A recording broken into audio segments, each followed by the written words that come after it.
Hey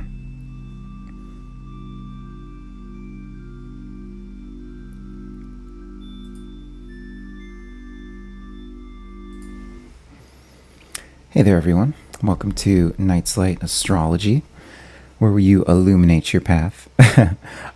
So today we're going over the charts of Russia, and I thought it would be a good segue from my last mundane astrology of the charts of Germany, because when we went over the charts of Germany, there was the thing with Königsberg, and that's essentially Russian territory now, but it was German Prussian territory, and I think this is where we're going to see the flashpoint of essentially the upcoming World War III, upcoming global conflict that we find ourselves going into. I'm not doing my news stream this week, but even when you look at the news of what's going on with the peace deal that was supposed to go through, and now Israel's not allowing it to go through, as I always say, we're an occupied nation. That's like really, it points to this broader global conflict that we're going to see come in. And this has just been what's in the astrology with this broader conflict. You can see that that's going to happen. It's going to unfold in some type of way. So when this peace deal came about, I knew it wasn't going to play out. And it only took, 48 hours for it not to play out properly.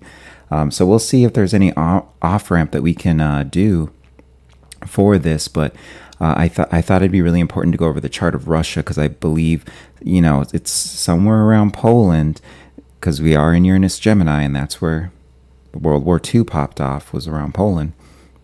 We're going to see the same kind of things happen. Now, Königsberg isn't actually Poland, but it's very close to Poland, so that general area.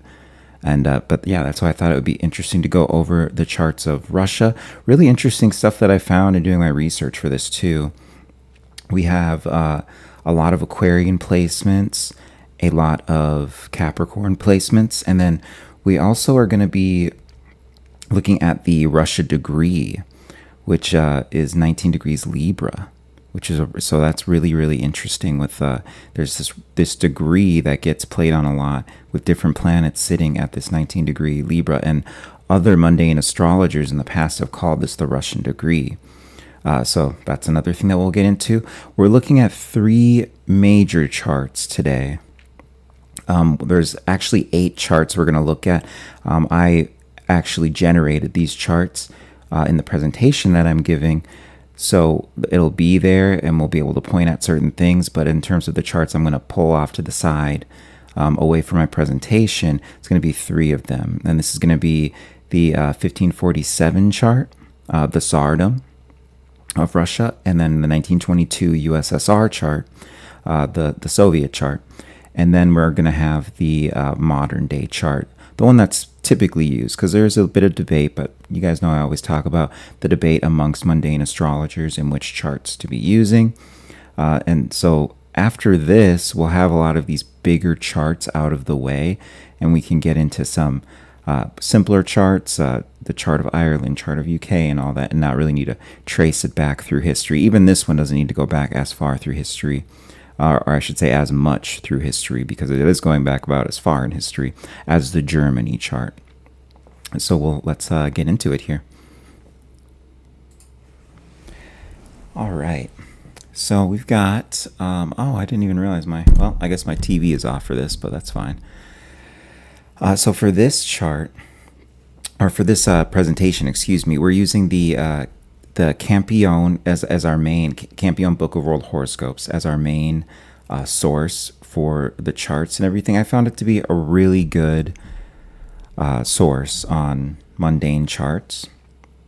And then cross-reference with Astrodienst, in my opinion, the best astrology website that's out there.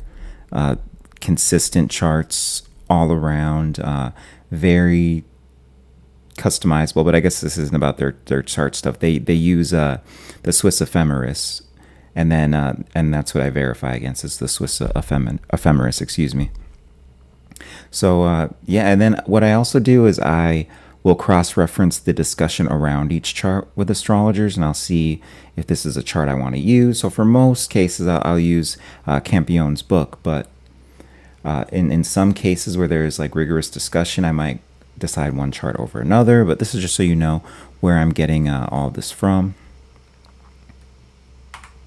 And oh, here we go. If I can even get this to go to the next one here. Do I go? Oh Lord. Let's get that back up here. I don't know why I'm not getting my chart here. Did it freeze on me? We'll redo this. Sorry, guys.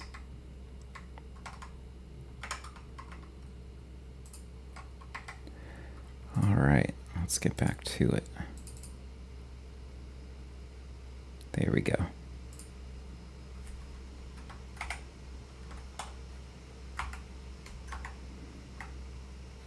I don't know why I'm not getting to the next one. Is it really this that's going to be the technical issue? That's funny. There we go. Okay, cool.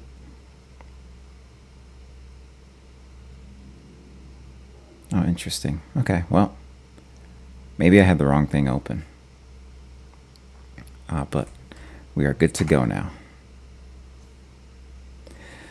All right. All right, so yeah, when you're looking at Russia here, we've got 19 horoscopes. And I took the 19 charts, horoscopes, and all that, and I narrowed it down to 8 charts that I just wanted to use and work with. But really you have 19, which some of these I would technically classify as event charts rather than charts of the nation themselves. But really there's a lot that people will use, and I picked out the ones that I thought are important, especially for the modern day stuff we're going to see now, especially for what's coming up and Russia's new place in the world, with us moving to a multipolar world rather than a unipolar world, and the power hegemony shifting throughout the world itself. But this is what I narrowed it down to. So I'll go ahead and read this off here.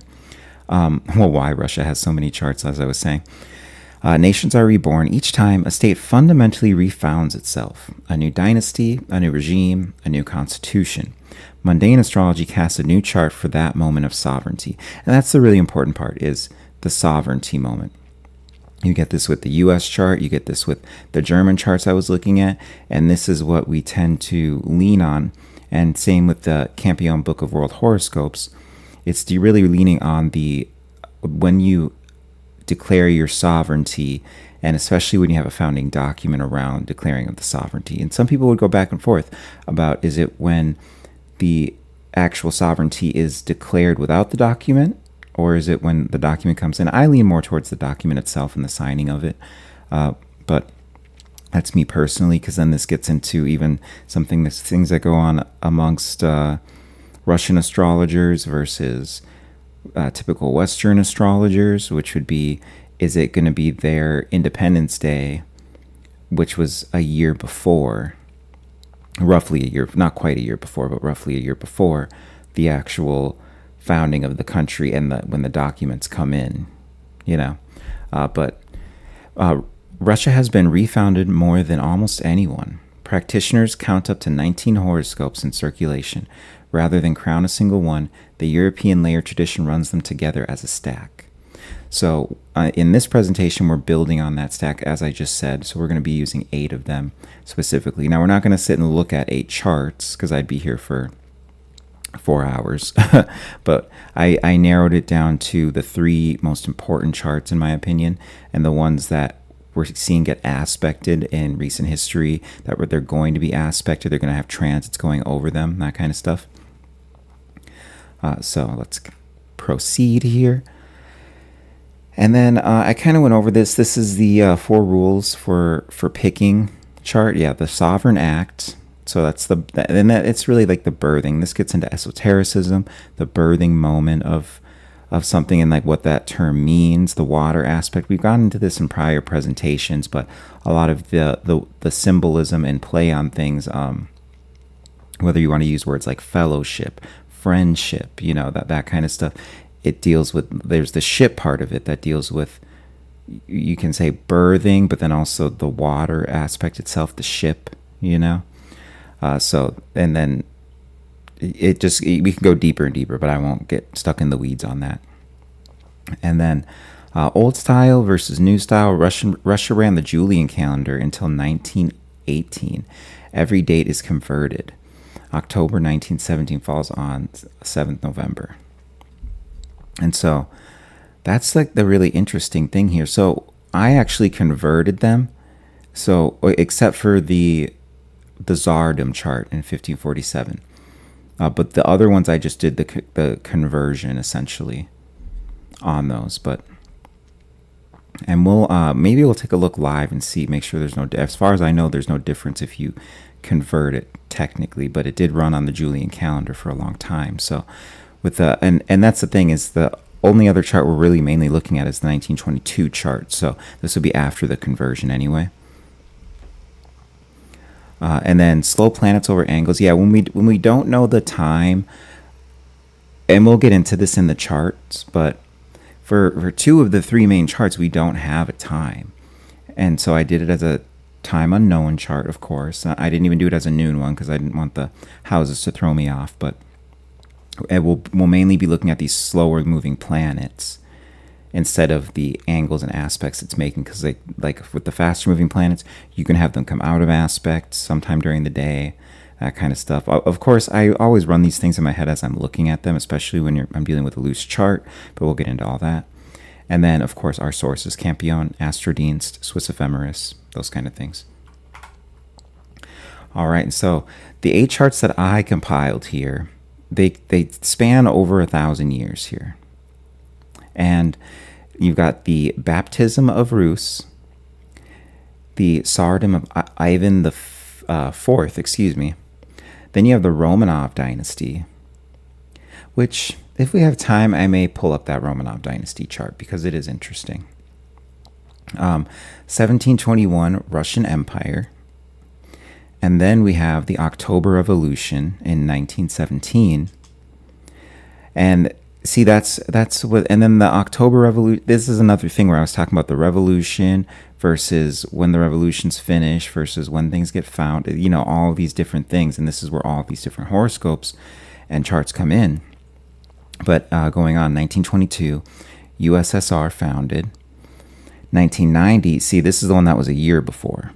And then this is the, oh gosh, what is that? It's RSFSR. I think it's Russian Soviet Federation. Gosh, I forgot what it was. I remember learning it too, but we'll look it up. But RSF, it's essentially the Soviet Union. RSFSR, sovereignty. And then we have the Russian Federation that comes in. So the RSFSR is like, it's the sovereignty from that, you know. And then you've got the, or actually, that's not the Soviet, I'm sorry, that's the preceding. It's like the, yeah, we're going to actually look up what it's called right now just to be safe here.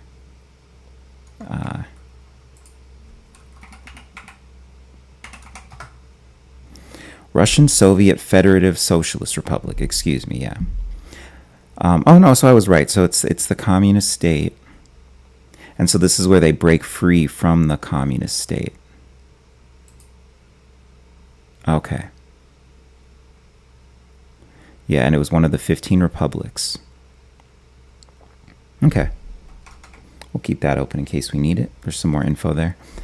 And then we have the Russian Federation, 1991. So yeah, 1988, 1547, 1613, 1721, 1917, 1922, 1990, and 1991. And then the deep spine of this, though, it's, as I said, and this is one of the charts that we're looking at, is the 1547 chart. And then we're going to pair that with the 1922 chart, 1991 chart, and really work with a lot of these placements we're going to be running across here. And then even how Russia will interact with Germany here. Because if you look, I always have this open. You've got the Franco-German bloc dominated by Germany, eventually to be taken by Russia. And that's this whole, like all this purple that you see here going up to here. That's what we're talking about in the new ways, essentially, which will be closely relating this, most likely. Probably not like exactly, but closely relating this when you just look at the astrology, when you look at the ways that things have shifted. I'm even going to get into some financial stuff soon and do some financial astrology on this. But yeah, you've got the, it says dominated by Germany, eventually to be taken by Russia. And so that's why I think there's this very interesting play here between Germany and Russia, and why I'm doing these back to back as presentations. We'll get back here. Okay, so 988. So we'll just we're not going to look at this chart. I mean, I think I have it on the presentation, but so we're going to get into some of the stuff that's in it here. So this is the baptism of Kievan Rus. In 1988, Grand Prince Vladimir accepted Byzantine Orthodoxy and had the people of Kiev baptized at the Dnieper, binding the Eastern Slavs into one Christian civilization. This is the root of the tree, the religious identity, the Cyrillic literate culture, and the seed of the later Moscow as the Third Rome idea all began here.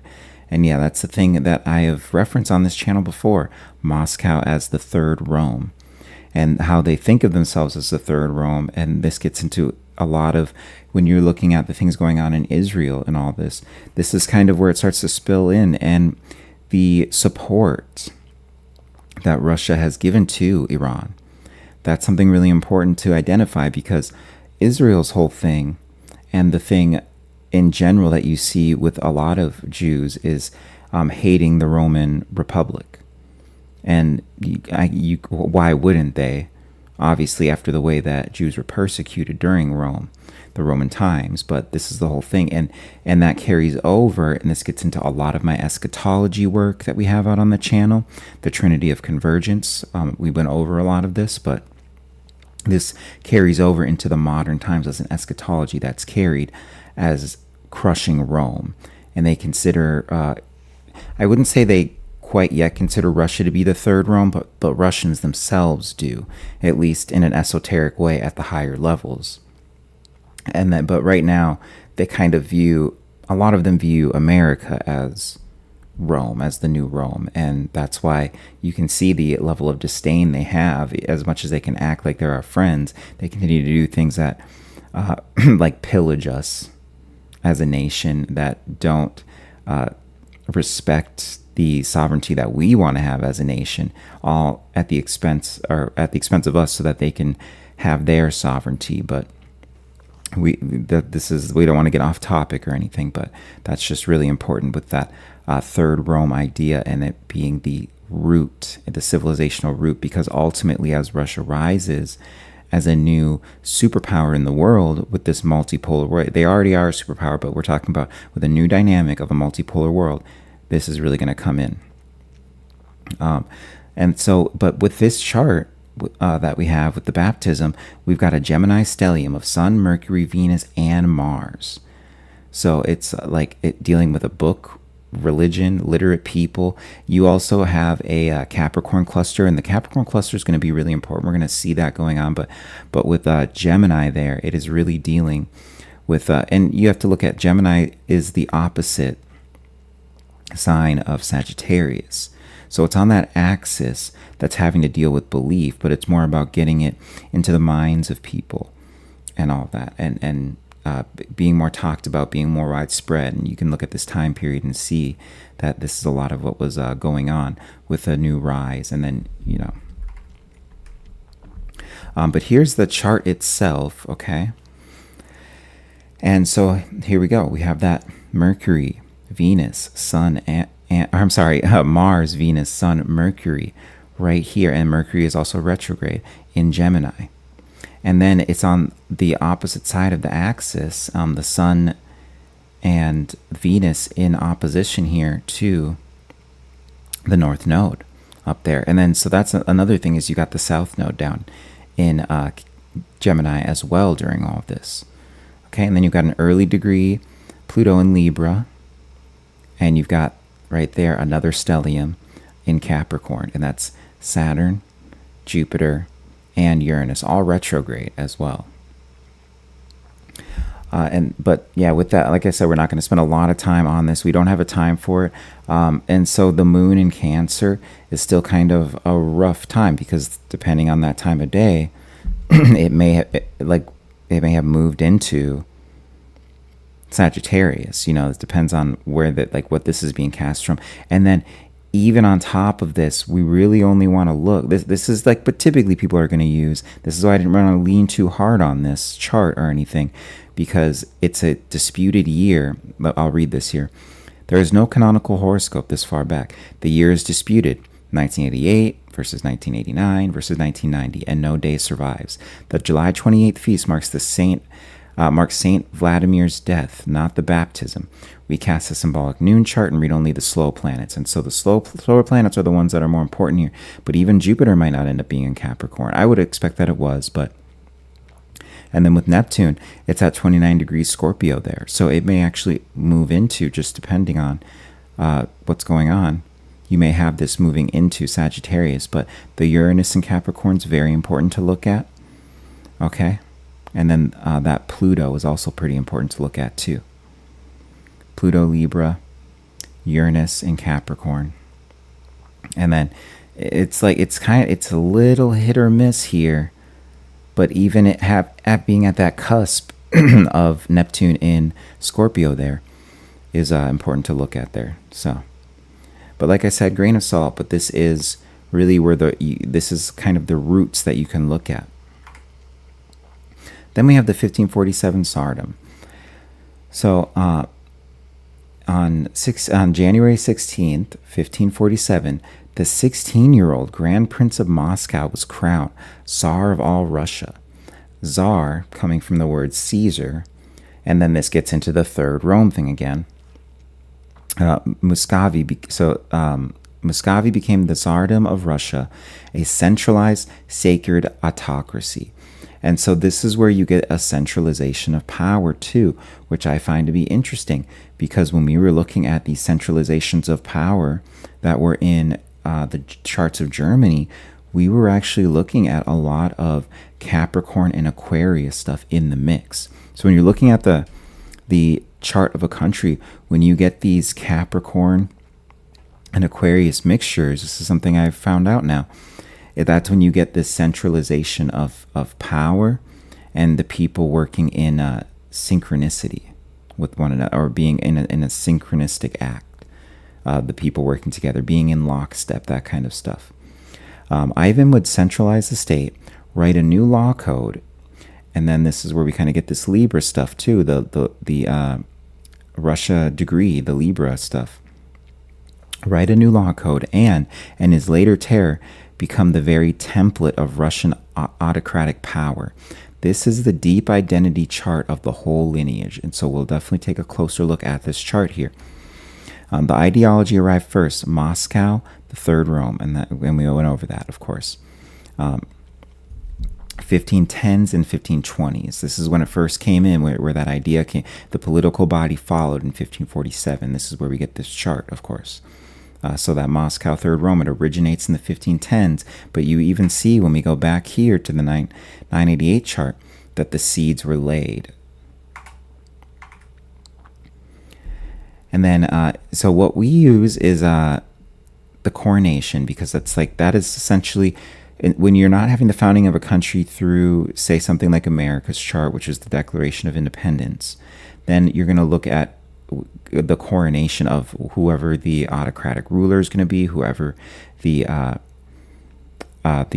regent is going to be. And the coronation is the undisputed sovereign act, the first man to take the title. No clock time survives, so the houses are uncast, but the Aquarius stellium is entirely time-proof. And that's the thing, is even with, no matter what time of the day you're going to get with these planets, that's what you've got going on, is that Aquarius stellium right there. And then also, what do we have going on here? We got Uranus in Virgo. We've got another North Node in Sagittarius again, though. So it really gets into this ties in a lot to the Eastern Orthodoxy that you get with Russia, and and then that even kind of brings in this third Rome idea, Byzantine, all of that. All of these things are really important. So understanding the history is key. But you also have that first degree Saturn. So there goes your Capricorn, first degree Capricorn Saturn. There goes your Capricorn mix. So Capricorn and Aquarius right there in the mix. And then you've got the Venus in Venus in Pisces. And with Venus in Pisces here, what's really important with that is I kind of relate that to the relationship with money. Obviously, it's going to be the relationship with money. It can be just relationships in general too. So that's really, really interesting there. And then we've got another time here where we're dealing with the transit that we're in right now, which is Neptune in Aries, and it's conjunct with Mars there. So these are also really important to look at. And what do we have for the next here? We'll read this and we'll kind of bounce back and forth to the chart that I have here. Oh yeah, and then Pluto in Aquarius as well here. That's the thing. So we've got the Pluto in Aquarius. I forgot to even mention that. That's why I love having the presentation, so I don't forget any of the stuff. But Pluto in Aquarius, which we're in right now. So we're in Pluto in Aquarius. So we've got a Pluto return. We've got a Neptune return in the chart of the original chart of Russia here. Really, really important. And then anything else here? No, nothing else though that's like really matching up. I mean, I guess you could say, or no, not even that. Okay. Yeah, so the first Russian autocracy was born with Pluto in Aquarius alongside the Sun, Jupiter, and Mercury. That is why Pluto in Aquarius keeps returning as Russia's transformation signature. And so we're going to see a lot of this stuff, a lot of these changes. I wanted to get this out there because we're going to start to see a lot of these changes occurring in Russia. Now that Pluto is in Aquarius, especially as it starts to cross all of these Aquarian placements throughout all of the Russian charts. This is where we see a transformation in Russia, and why I keep on referencing this map here. Because even right here, Russian buffer states, containment of China. So Russia will expand its territory there.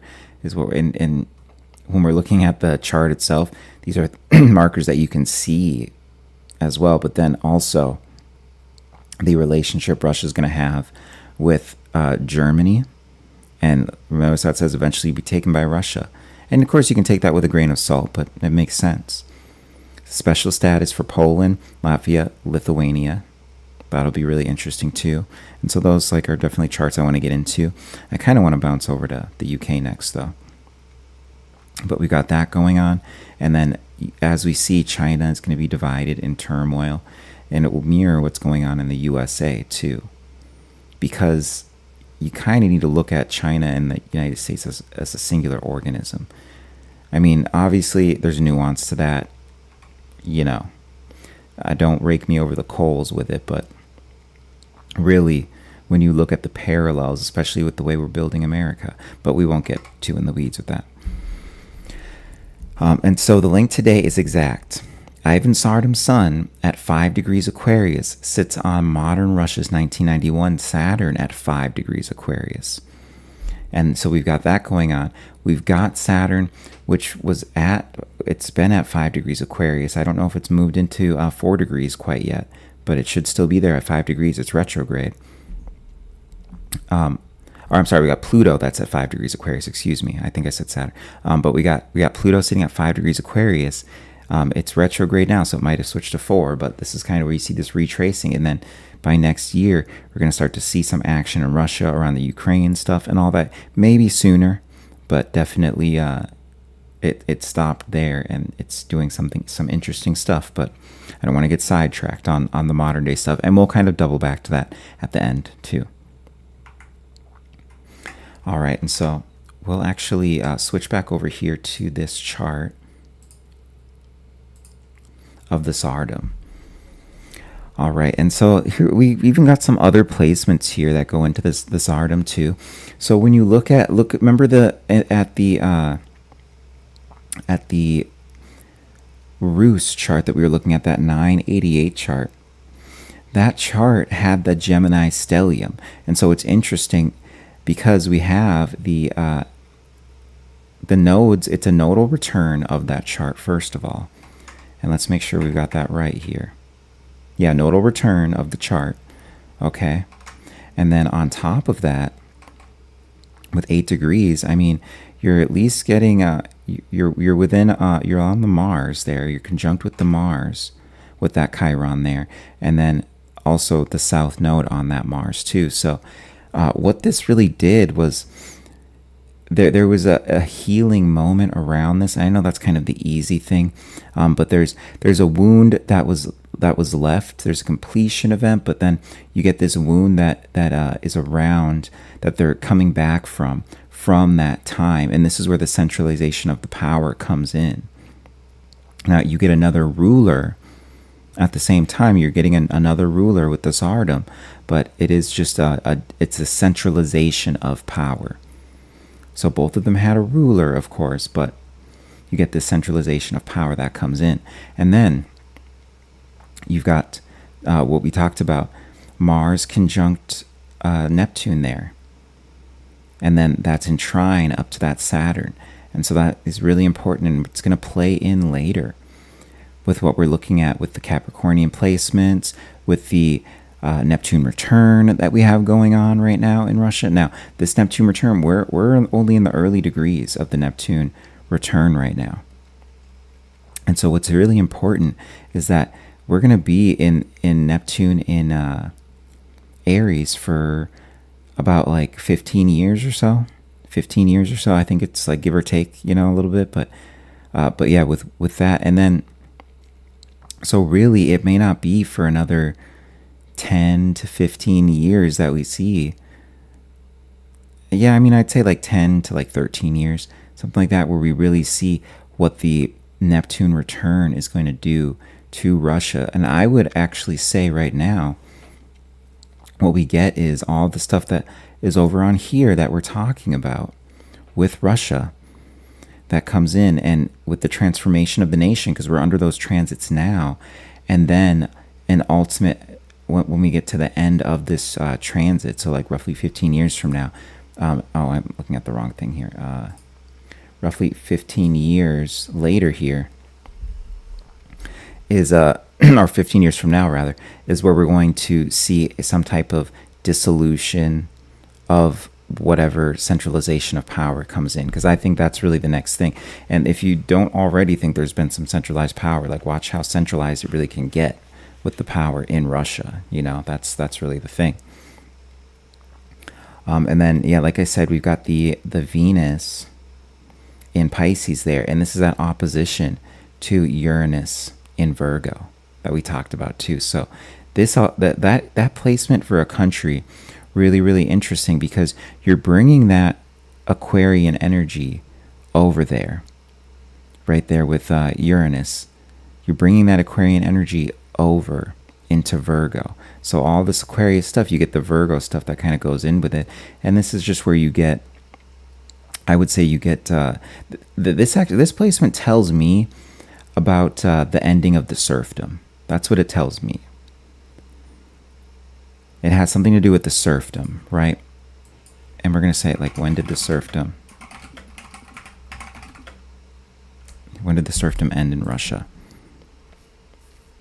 1861. Okay. Yeah, and that's a little bit later that we get. So this is really where you get not even like the ending of the serfdom. So excuse me for that. I've got a lot of this history in my head, guys, so I got to keep it straightened up. But this is like where this has a lot to do with the serfdom here. That's kind of what I'm getting from that, is where you get the money that's being hidden from the people, I see that right there. Like there's hidden money hidden from the people with Uranus in play. And literally right there, you've got the work being taken, siphoned from the people to somewhere, and they just like don't know. That's what you really get with that placement. That's a powerful placement right there. So we'll definitely want to look on that axis. I mean, we had the nodes cross over this axis in the last year and a half here.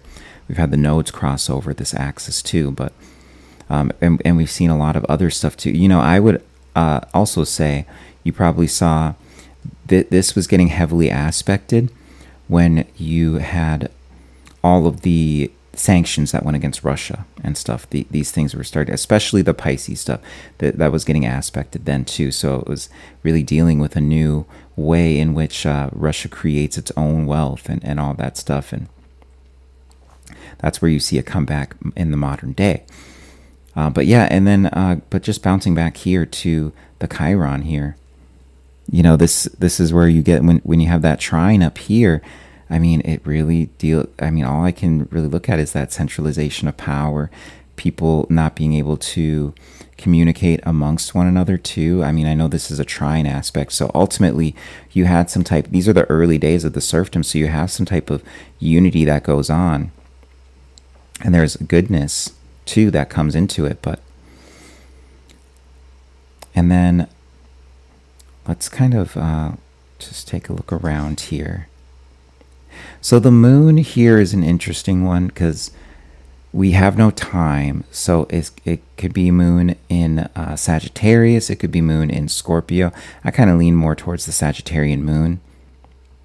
You know, we obviously had the eclipses. Actually, the last lunar eclipse, though, was in Taurus. And so this gets into kind of that wealth, that whole money thing. This is where you're really seeing for a while here what gets labeled as just not necessarily economically the best time for Russia. You know, you just don't, I mean, essentially you could see that for the nobility in Russia at this time, but yeah. But let's actually just bounce back here. I think we covered a lot. I mean, and then there's you know what, we'll talk about this trine here because we got Saturn and Capricorn. And then there's a trine that goes over to this conjunction right here that we're talking about with the Mars and Neptune right there. And with that Mars and Neptune, this deals with a lot of the war, a lot of where the war, you realize war can go too far, and the mobilization of the nation too. And this is a lot of the stuff we were dealing with Germany's chart. Mobilization of the nation.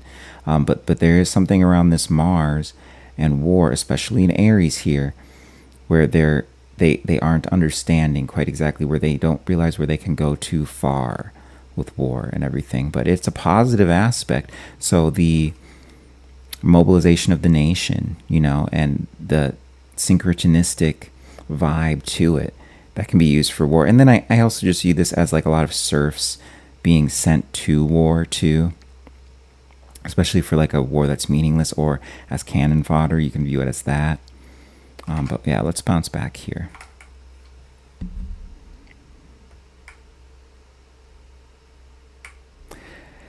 All right, and then we're gonna so we will double back to that chart. We'll need to, but we're gonna just kind of take a brief look here. 1613 chart, the Romanovs, the election, not the crown. After the time of troubles, famine, civil war, foreign occupation, and see this is kind of the things that I'm getting at with this original chart here, the time of troubles, and how this deals with. Notice I was saying like this is just not financially a good chart at all when you're looking at this. Now notice this is the Tsardom chart. I have the Romanov chart up, but this is the 1547 Tsardom chart, and you can just see this deals with like a lot of people dying, you know, whether it's through famine, whether it, you know, and then you're having all of the wealth of the nation being taken by everyone. But then you have the Romanovs that come in here. So we'll kind of jump back here. After the time of troubles, famine, civil war, foreign occupation. See, and that's what I mentioned with this Mars and Neptune right there, is that deals with, so that also can be occupation from other people too, you know, because the 12th house in a lot of cases, it really just depends on the context when you're looking at a mundane chart, but you can deal that as, you know, other nations or like an outside power. That's one of the things I did with the chart of Germany too. It's like an outside power ruling it. We had some 12th house kind of stuff going on there with it, but that Neptune, Pisces, 12th house kind of stuff. So this is where you deal with that foreign occupation. That's really, really interesting. Famine, civil war, foreign occupation nearly erased the state. in a sense, and you get that too because there's the dissolution that's part of it. There's like the erasure of the national identity that you get right there too, and that goes right back here to the Neptune and Mars, the dissolution through war, through occupation, through civil war, dissolution of the identity of the nation, you know, so that like almost took it away. And then you even have the inconjunct that's going on over here. I believe that's inconjunct over here to moon right here in Sagittarius, but maybe in Scorpio. You know, that's the one that's a little bit looser. Moon moves really fast. But that, and then with the North Node as well, where the direction the nation is heading, which is more about the belief. And, you know, hey, there's the whole orthodoxy thing. I really tie a lot of the Eastern Orthodoxy stuff to that Sagittarius stuff that goes on in the backdrop with a lot of these charts of Russia. All right. Nearly erased the state. An assembly reconstituted Russia under a new dynasty that ruled until 1917, and this is the Romanov dynasty. And so this is where it gets into. I think we have the chart here, so I don't need to technically pull it up, but we'll sit on this chart for a little bit here, and then we'll kind of get through a couple quicker charts. Why we chose this date and time? There were two candidates. Okay, there's the Zemsky-Sobor's election. That's in February versus the July coronation. We choose the election because that's the nation choosing the dynasty as the consecutive act. The coronation would flip the sun from Pisces to Leo, though. So you get those different things right there if you want to, you know, go for that. But I'm looking at this, though. What's going on here? Okay, yeah. Okay, sorry, I was just looking at some stuff and I was just making sure it's all right. Yeah, but the Mars-Uranus at 22 degrees here, so let's look at that. Mars-Uranus in Gemini, 22 degrees. Okay, so there we've got some of the Gemini stuff coming back up. And then there's that Uranus connection too, so Mars comes in there. And there's something about that, where you got the Tsardom right here, and then there's something about the sign of Gemini right there, where that comes in. And then I wonder, I wish, oh yeah, there it is, okay. And then North Node in Taurus there. So that's really interesting. But when you've got, and it's interesting because we're actually going into a Mars-Uranus conjunction here. And so there is something about this Mars-Uranus conjunction where it's going to affect Russia's chart. So Russia's been really staying behind the scenes, but I think they're coming out of the fold here. And with this, it's difficult to say what it is that's coming to Russia soon, but it kind of goes in with this whole consolidation of power. We're also in a square to the Romanov chart too. So there's something around the power dynamics of Russia, modern day that is coming in, and it has to deal with the Romanov dynasty. Now, where we're having the Mars-Uranus conjunction is an early degree Gemini. This is like later degree Gemini, but that connection is still there. And then both planets will be in there, and that's going to be really interesting to see. But this lands on the 1988 Baptism stellium. So you do get there. And then Uranus will be back there 2029, 2030. And then this is what I'm saying here, guys, where there's this consolidation. It may take a couple of years, but of power, of expansion, of these things that are going to be coming out of Russia that we'll see in the coming years. And then, 2029, 2030, that's when we really get to see a lot of that stuff. And then, we've got, here comes the Pisces stuff back in too. So it's almost like you replace it with something similar because the serfdom still remains. You've got the Virgo stuff, Jupiter and Neptune in Virgo. So that's really interesting as well because we had that Virgo connection from the last chart. And that was really where you are seeing like the serfdom of well, it still continues. It just comes under people who are able to better manage it. So your Aquarius connection Mercury, especially with Mercury being there, Mercury and Venus being there. This is what I find to be really interesting, because with Mercury and Venus there, then all of a sudden it's like you get people who actually understand how to utilize the money, utilize the resources of the nation for the people. And you know, I'm not saying it's for the people, but like it's obviously a much better time, because it's a dynasty that rules until 1917. So you do get some kind of knowledge and know-how from this new dynasty that comes in and isn't as like wild as the previous ones, as the previous one rather. But and then yeah, Sun and, I mean, it's a loose conjunction. Some people would give it the conjunction, but you got Sun and Saturn in Pisces here. And then really with the Saturn, you got the opposition to Jupiter too. So there is still some force at play where it's a little bit hidden, even with the Sun there. And then that makes you wonder, I would say, like, how did the Romanovs get into power is an interesting thing right there. Because these are going to be the structures, these are going to be the rulers and all that. But then there's this hidden aspect with Pisces there. Now, if you end up going, you can take that a little looser though with the Sun, because the coronation flips the Sun from Pisces to Leo if you use the coronation chart. So that's really the interesting part there, is that maybe I would, you know, you can move it over to there and say these are the rulers you get. But what I would say, because I do prefer this chart, and it's for the reasons that I gave at the beginning of this presentation, but really what you have is, who are the powers behind the Romanovs that got them in? What is the undercurrent of all of this that gets the Romanovs into power? That's what you're getting from this chart. And then during the actual coronation, that's when you get the Sun actually being in Leo, to where, okay, we're the ones in power, but there was someone behind the scenes who got the Romanovs into power.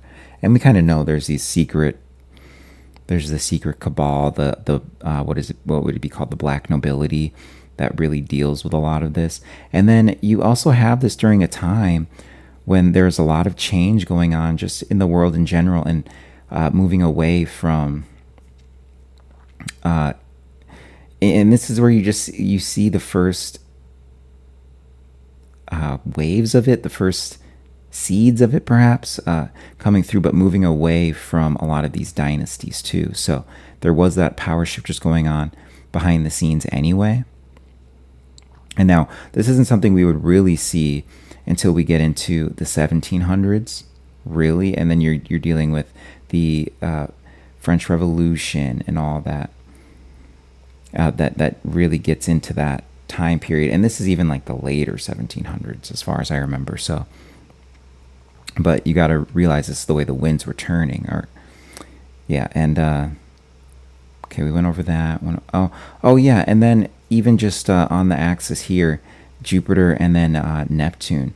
So people are thinking, because when you're dealing with Virgo, it is dealing with that daily work. So you got a big aspect of that serfdom coming in, and the serfdom is going to remain the same too, but Neptune's there. So people, you know, Jupiter and Neptune, it's going to not only stay the same, but probably increase. And then Neptune being there, so the people didn't realize it was going to. And that's where this oppositional axis comes in, because it was probably sold to them like it wouldn't be that way.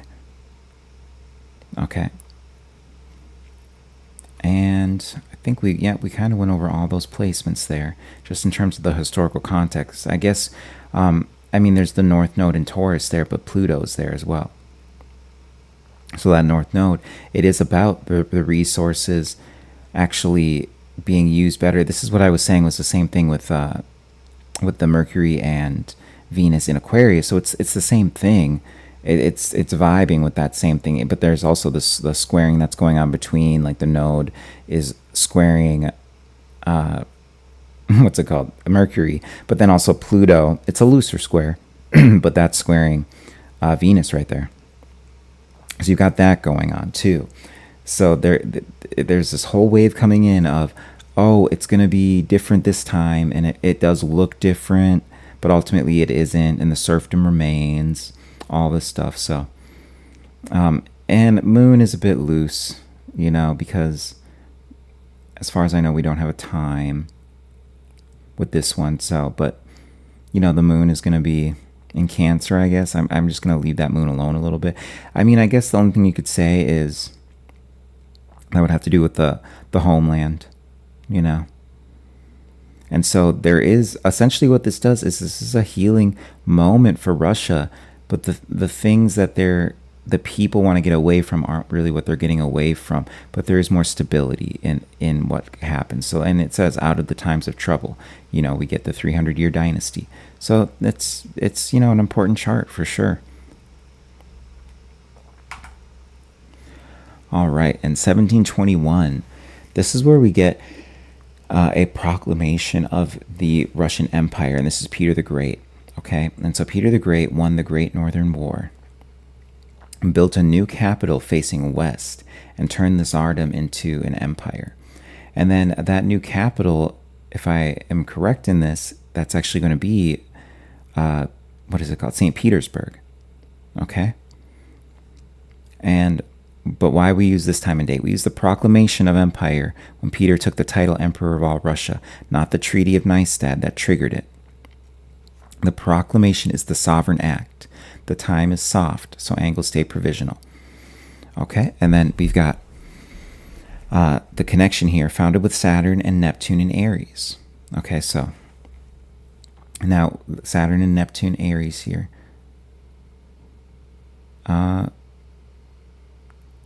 Hopefully this chart is right. Saturn, that's interesting. Or I guess the proclamation, interesting.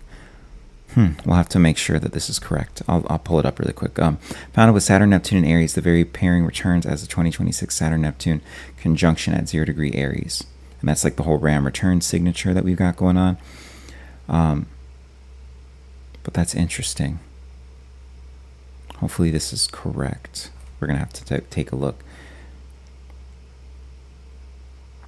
1721, October 22nd.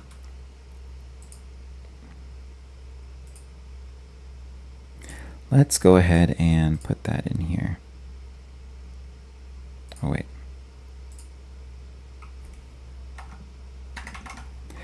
1721 Empire. Sorry about this, guys, but we're just going to make sure this is right. My AI hasn't failed me so far in getting these charts good, but I just want to make sure.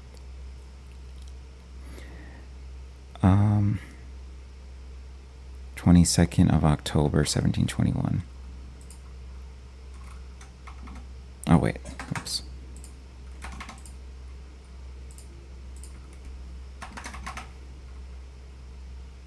We'll do an unknown time.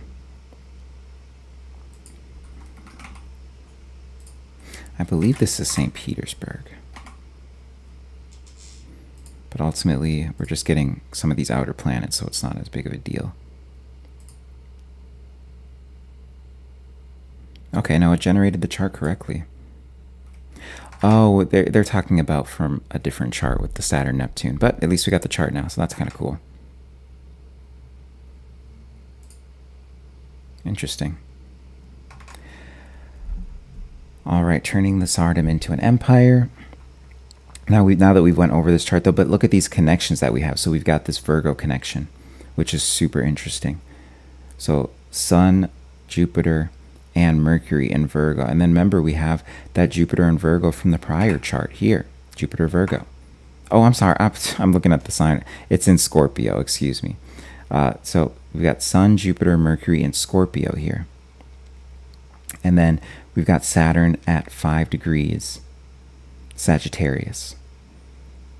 And so with that, you know, this is where you can really get, this deals with the religion a little bit like that. And I would say with Peter the Great and then winning the war, there's a new level of the Great Northern War. There's a new level of the Eastern Orthodoxy that comes in, and you can really see this with that placement there. You've also, and there's a new homeland pride that comes in too, with North Node Cancer right there. And then, yeah, that the south node is going to be around Capricorn. So all of a sudden there's a new national pride that comes in, and then they're moving away from, I guess, a lot of what made them, I wouldn't say productive. That's almost more of like a Virgo thing. But I would say that the south node being in Capricorn, it deals a lot more with how the nation appears, a new identity around. I don't want to necessarily tie identity to it, but you know what I'm saying? Like, there's a new appearance to the nation. They have a new reputation after this. Okay, but then with all the Scorpio stuff too, you know, but this is the interesting seeding about it, because you get with a lot of these rulers that precede him, a lot of the Scorpionic stuff that comes in.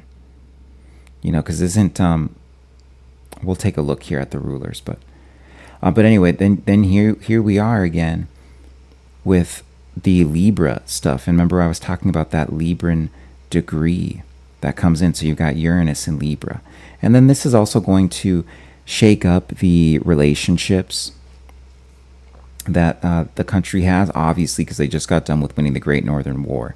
So this was an 8-year period of it doing that. Not saying that the war was an 8-year period, but you get this period of that happening. And then Venus comes in. So there's new alliances, new contracts, new agreements that are formed coming out of this, you know, as Jupiter was kind of coming through and wrecking a lot of the prior ones. So you get that.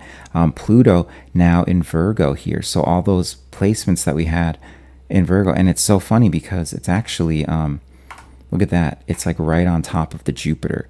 Remember how I leaned in on the Jupiter back in 1613 when the Romanovs came in? Well, this is where you get them, where you get the empire. Obviously, this is still the Romanov dynasty, but you get the empire that comes in around this. So that's really interesting there.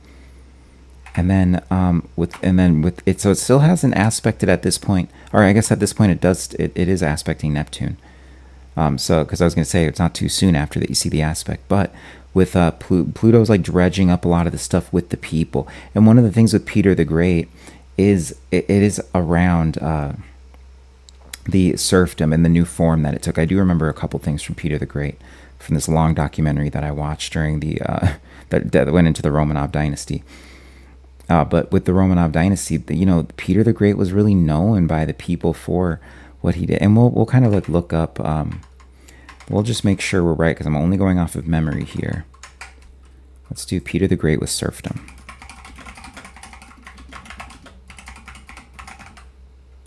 Wait, serfdom.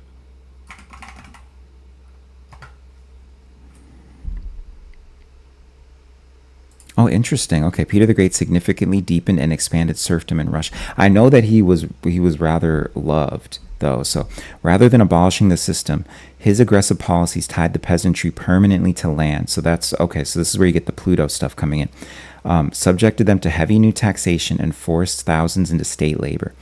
Peter's relationship with serfdom and the peasantry was marked by harsh subjugation, administrative reclassification, and weaponization of forced labor. See, this is the thing. He got rid of slavery, though.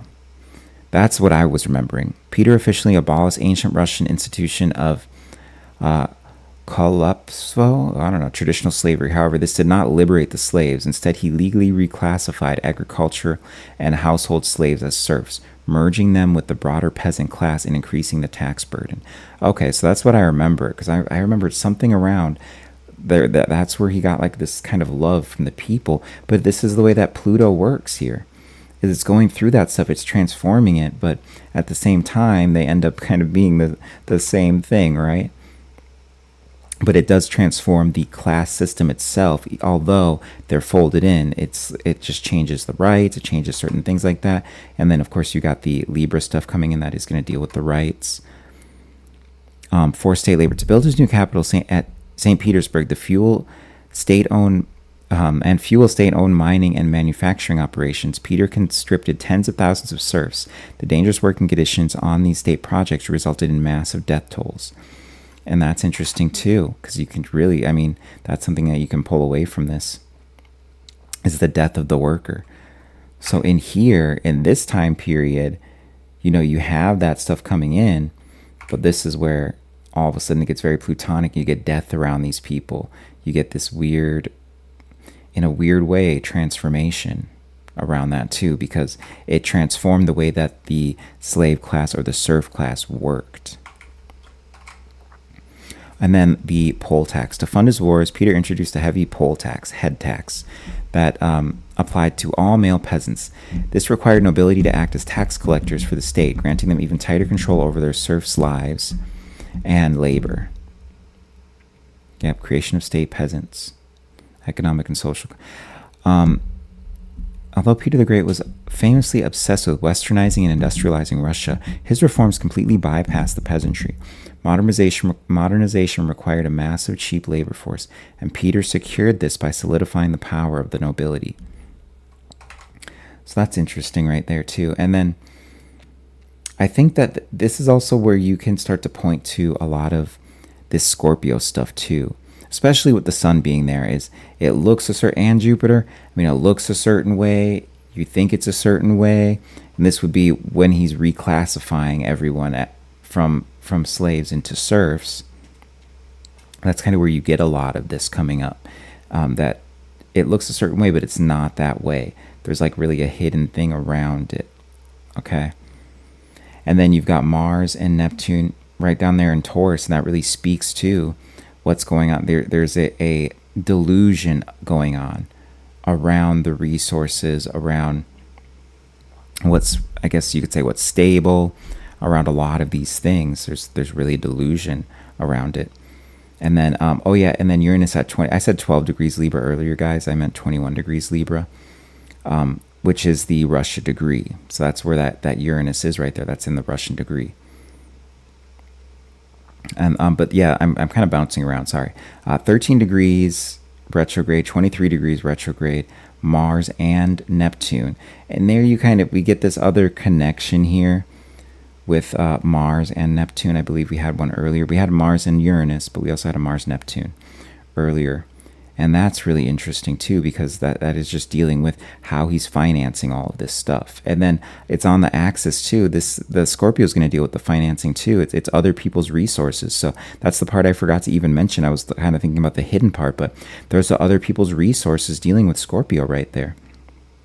Oh, he's taking the resources of all the serfs. And then remember, the last connection to Jupiter there with Russia's chart was to where it was in Virgo. You've got Pluto in there, which is ruling Scorpio. In modern astrology, it's one of the rulers of Scorpio there. And so it really is taking wealth from the people, from the serfs. And then you're putting that into becoming more to that centralization of power, but also the expansion, the rapid expansion. You've got Jupiter in there too, which deals with that rapid expansion that's going on, and the Mercury there, which is the commerce and all that. So all of this expansion, I actually really like this chart. All of this expansion that you're dealing with, you can see all of that right in here pretty clearly, and all the dynamics. This is a pretty cool chart. Good thing I saved it, because I need this chart. This is actually quite telling. And then you've got and then Moon we'll kind of ignore because time is soft, but ultimately, if we know it's on that day, the moon in either direction is going to end up, because this would technically be noon, so it would be a moon in Aries, kind of no matter what, since we're pretty specific on that day. So even with the moon in Aries, that's like, it's all about, this is how I feel. I wanna be a go-getter. I want to initiate these things. As a nation, that is, I want to go forward, spring forward with all these things. But ultimately, you see where that's at odds, with especially with the Russia degree, complete opposition. I would actually venture to say that this would be the right time, just with the complete opposition to Uranus in Libra there. So the moon is at opposition to the Russian degree, and especially when you're looking lately at the Russian as a people, where their pride is at and all that stuff, this is so going to relate to the Russian degree, because it is dealing with the self versus the other, Aries versus Libra right there. So that's really interesting as well. And yeah, I mean, Venus in Libra too. This is really interesting. I already touched on this earlier. We'll kind of leave it alone. We hit all the chart really. It's really just that Saturn in Sagittarius there. That it's dealing with a restriction of the beliefs, and almost like you're putting structure around expansion too. You could add that structure around the expansion, because Jupiter is going to be that ruling planet, and you've got expansion and all that within Sagittarius, but then structure around expanding outwards, around how they're moving the nation outwards, that kind of stuff. Got the juices flowing now, guys. I was struggling a little bit earlier, if I'm being honest. But no, we got the juices flowing. So let's get into some more of these. Now, this is 1917. This is where we get into the revolution. And this is the worst time debate. The Great War shattered the monarchy. After the Tsar's February abdication, the Bolsheviks seized power in November. The birth of the Soviet idea. And this was already going into World War II. So we know a lot of the astrology with World War II and all that, but this is just really interesting. The Great War, the Bolsheviks seized power in November, the birth of the Soviet idea. And then Campion uses the 9:45 proclamation versus the 2:12 a.m. fall of the Winter Palace. So that's what we say is the proclamation. So we go with the 9:45 time. Proclamation of new power from our authoritative source. Across every candidate time, Uranus stays at 19 degrees Aquarius. So there we got Aquarius there, Uranus in Aquarius. And so, we've been dealing with a lot of these Aquarian placements, especially when it comes to this planet. And we'll kind of wrap this around because this can seem a bit fragmented right now, guys. But as we tie this in at the end, it's going to make a lot more sense, especially with the Aquarian stuff. Because, with these last two charts, you don't see, there's a little bit of Aquarius there, but you don't even see any Aquarius going in here, And then, it's actually just like with this one, but there's some Aquarius going on. There's the Aquarius connection, but not here with the Empire. So this is really the interesting thing that you got going on. But I'll try not to bounce around too much here. But Uranus being at 19 degrees and 49 minutes too. Aquarius, and so that's really dealing with the revolution of the people. That's what you're dealing with. That's where they get overthrown. And then it's coming over here and it's crossing, like right there, the Mercury. It's like so things were already getting bad as Uranus, because remember, Uranus is going to be that 7-year transit. So right here with that 7-year transit, it's starting to dredge up everything from the Romanov dynasty, the Romanov crown coming in. Let me just have a sip here of water.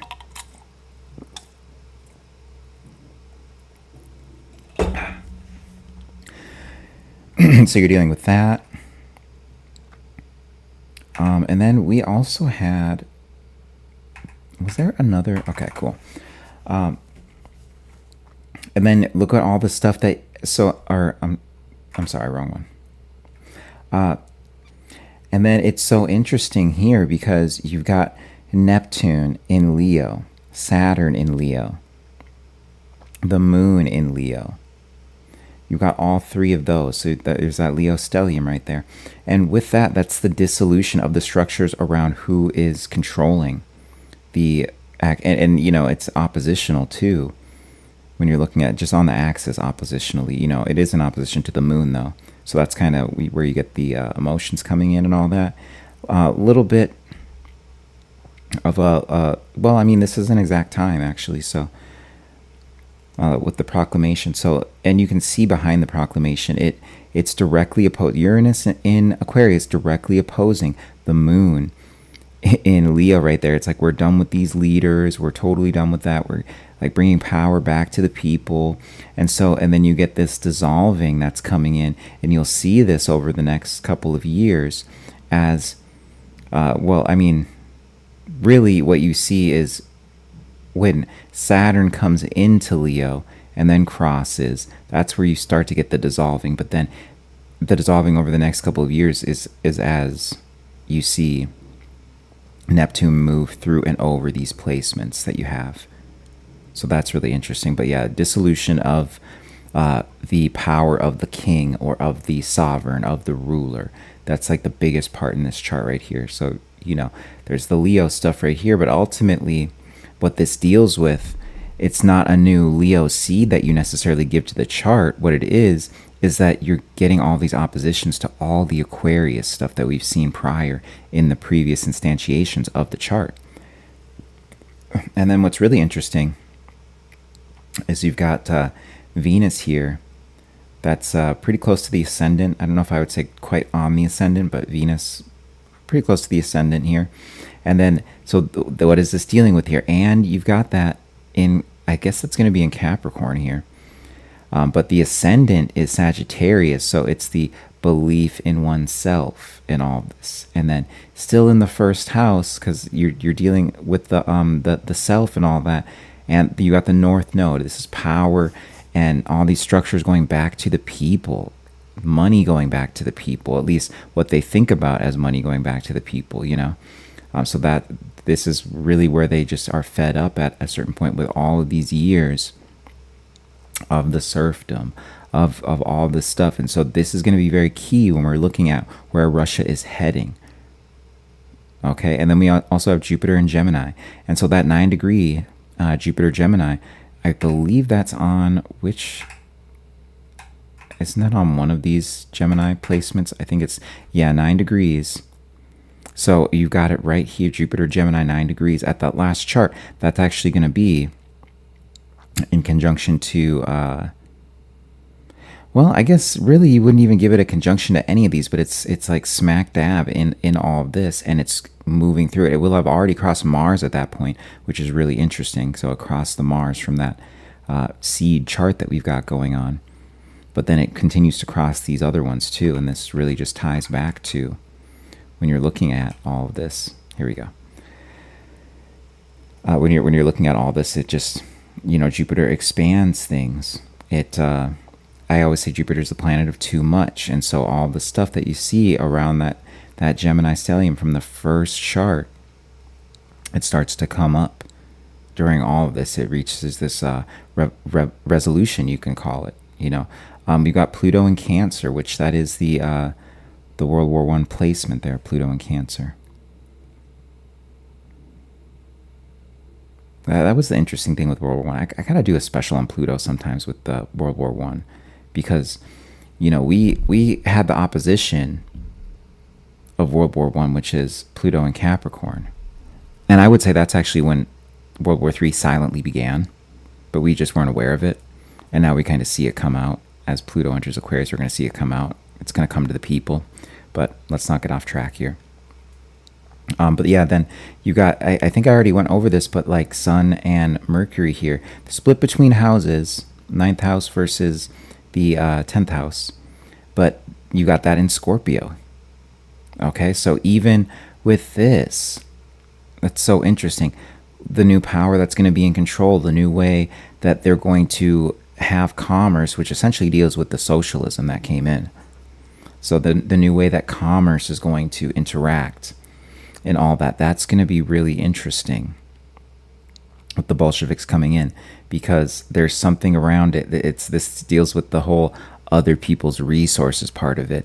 This is also the midheaven, guys, okay?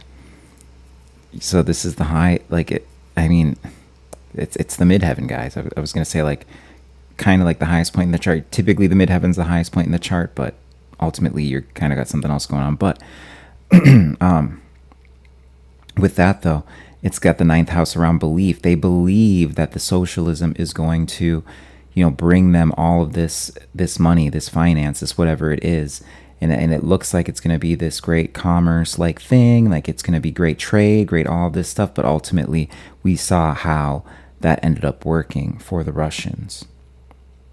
Now, it took them a long time, but everything, but yeah, you see that. And then you see the people, and you also see that the people who end up kind of running a system where there's like a guy in charge again, and we're talking about many different people here. You're talking about like well, like Gorbachev being the one who was there at the fall, but you have like Gorbachev and essentially making sure I have that right here. Let's actually see.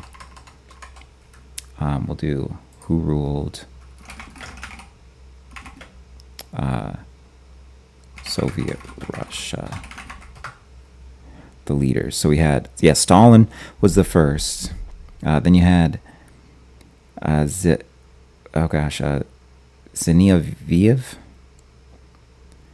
Then you had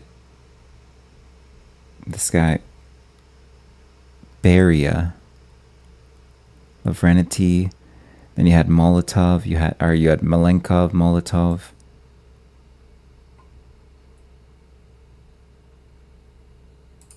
Let's actually just put this. Okay. Lenin, Stalin, Malenkov, Khrushchev, Brezhnev, Andropov, Chernenko. And then, okay, so I was thinking that correctly. Gorbachev is the most recent one. But yeah, these are all like the leaders that you get out of this, which is just very interesting. And that really just speaks to the chart, to the Scorpio aspect, like the hidden aspect. But then also with that ninth house, you know, it's really telling you, okay, like this is the way there is a belief in that it's going to be different. And in some ways it is different, I guess. And it's more centered around the people, but the serfdom doesn't go away. We see that the serfdom never technically goes away, because where did we have it?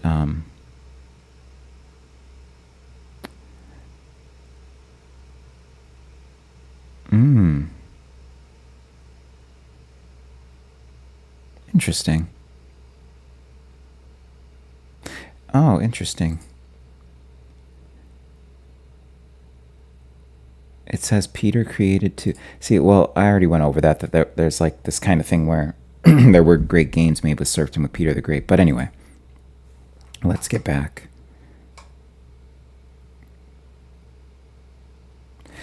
So I think I've kind of touched on this chart for the most part. Also, you know, Cancer is going to deal with the homeland, like we said before. So Pluto with the homeland, you know, what is that doing? Well, it's doing a transformation of the homeland. You can see this during this time. But then also, because, you know, we're in the middle of a war, and then the people take power. This is what happens during that. Because 1914 is when World War I started. But yeah, so the Pluto is like running in this undercurrent. It's like dredging up all the things of the homeland, like just underneath all of this. And that's that undercurrent that you get with Pluto. It gives you the undercurrent. And so, yeah, but being in Cancer there, it is really just dealing with a redoing of the homeland. But you see with all these other placements going on, and then this is also in the 7th house too. So it's a new relationship with the people of the homeland too. You know, like I shouldn't quite say the people, but new relationship with the homeland is also what comes in during this time too. And then, you know, with that Jupiter, I never even said the placement there, but interesting that it's 5th house. That Jupiter Gemini, when it's, you know, having this relation with these prior dynasties and Jupiter being there. But then this is also where you get like a lot of new laws coming in. All of this, so that pretty much covers all of that, though. All right, and then we already went over some of these connections. The overthrow of the system placement. So Pluto arrives, and this is Uranus in Aquarius. Oh, okay. Yeah, Pluto, so the overthrow of the system placement. Pluto arrives there in 2035 to 2036. And it is also Putin's north node. That's what you get. That Uranus 19 degrees of the revolution, that's Putin's north node. And that was a chart, I'm going to do that as a separate video, Putin's chart, because the way, I mean, I'm sorry to say, like, he's kind of meant to lead Russia. Because his synastries with the Russian chart are insane. Mercury at 16 to 17 degrees Scorpio feeds the 17-degree hotspot thesis shared with the USSR, USSR is Neptune and Putin's Saturn. And that, so yeah, Mercury at 16, 17 degrees Scorpio. We'll say that one more time. Feeds the 17-degree hotspot thesis shared with USSR's Neptune and Putin's Saturn. So then you get this other connection here. And yeah, the Scorpio connection is really interesting. Obviously, the most connections we have are going to be Aquarius and Capricorn, but the Scorpio one's in the mix. You got that interesting stuff. And then Pluto 5 degrees Cancer. The 1914 Saturn, Pluto and Cancer signature that collapsed the empire and birthed the revolution. And see, that's the thing. So you get that Saturn-Pluto conjunction in 1914. By the time we get back to this chart in 1917, this is where you got Saturn already moved on into Leo, because it's about 2.5 years it's going to be in each sign, Saturn, that is. About 2.5 years. 2.5 to 3 years. Kind of depends. You know, and like it's also going to land, like, where are the retrogrades landing? You know what I mean? So that's kind of the thing. But yeah, you have that conjunction that brings in the World War. Remember, I was talking about that earlier with Pluto coming in, and it's the Saturn-Pluto conjunction. That's the thing you got to realize too. So, but that came in, and then let's see here. All right, and then 1922, the USSR. And then now with 1922, we have this chart. Although we got it right here, so. Noon, the convention is versus the 8 p.m. Congress vote. Well, I've just got it with no, we just won't use the houses for this one, but I've got it with no time with mine. I mean, Congress vote, probably a little less loose. I'd rather have a time of an actual proclamation. So it's best to just not use the chart, yeah. Just like Campion says. But we use noon. Astrodine's notes, no exact time is recorded, and the disputed hour only swings the ascendant and the algal moon hold either way. Okay. Yeah, so it's like we're just going to kind of leave that with. But, you know, of course, we got Pluto still in Cancer for this. This is only a couple years later. A lot of these like outer planets that we're mainly looking at, they end up being the same. I guess what you get is Uranus moves over into Pisces, and then we've also got a Uranus-Mars conjunction.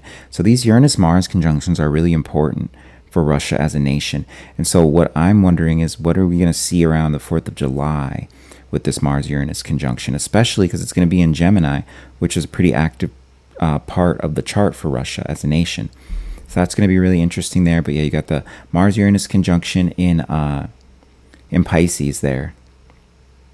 And so with that, it's like, how far, for my thing with that, it's how far is too far for the revolution to go. That's the thing with that. And you see this with the Bolshevik revolution itself. How far is too far?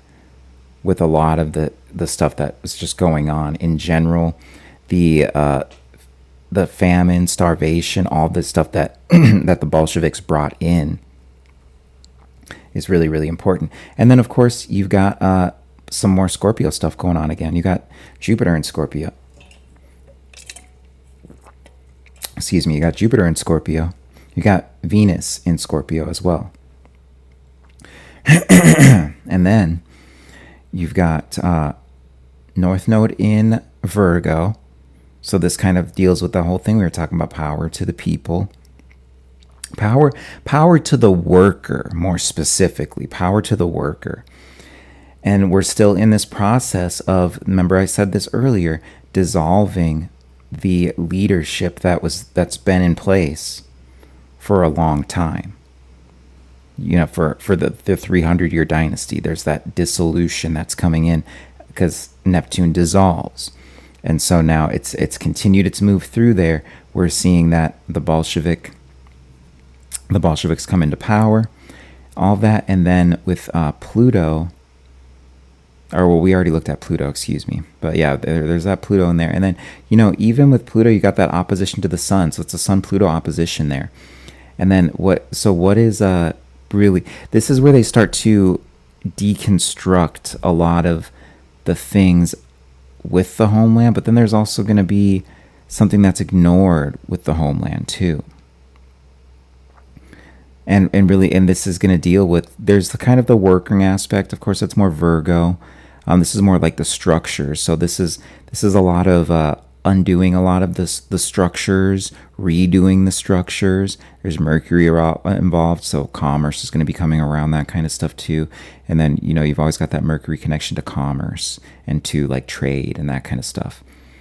So this is really with Pluto. There's a whole new relationship between, because they are going to have to pivot into a lot of how they do production. And then this is also the means of production, guys, which is a huge thing in socialism.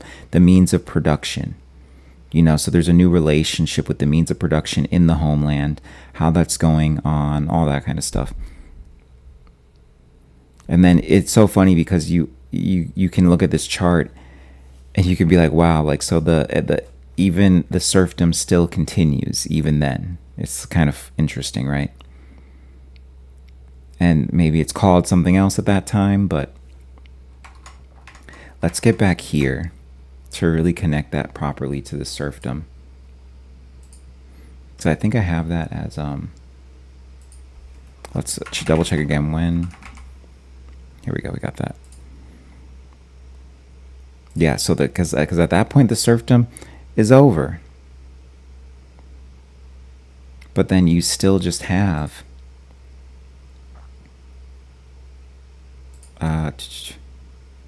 yeah, Emancipation Manifesto. That's interesting. 1861, huh? So you still have, like, there's technically no serfdom, but like, is there really no serfdom left? You know, because you get into this thing, and it's the same thing in the U.S. What you saw post-slavery too.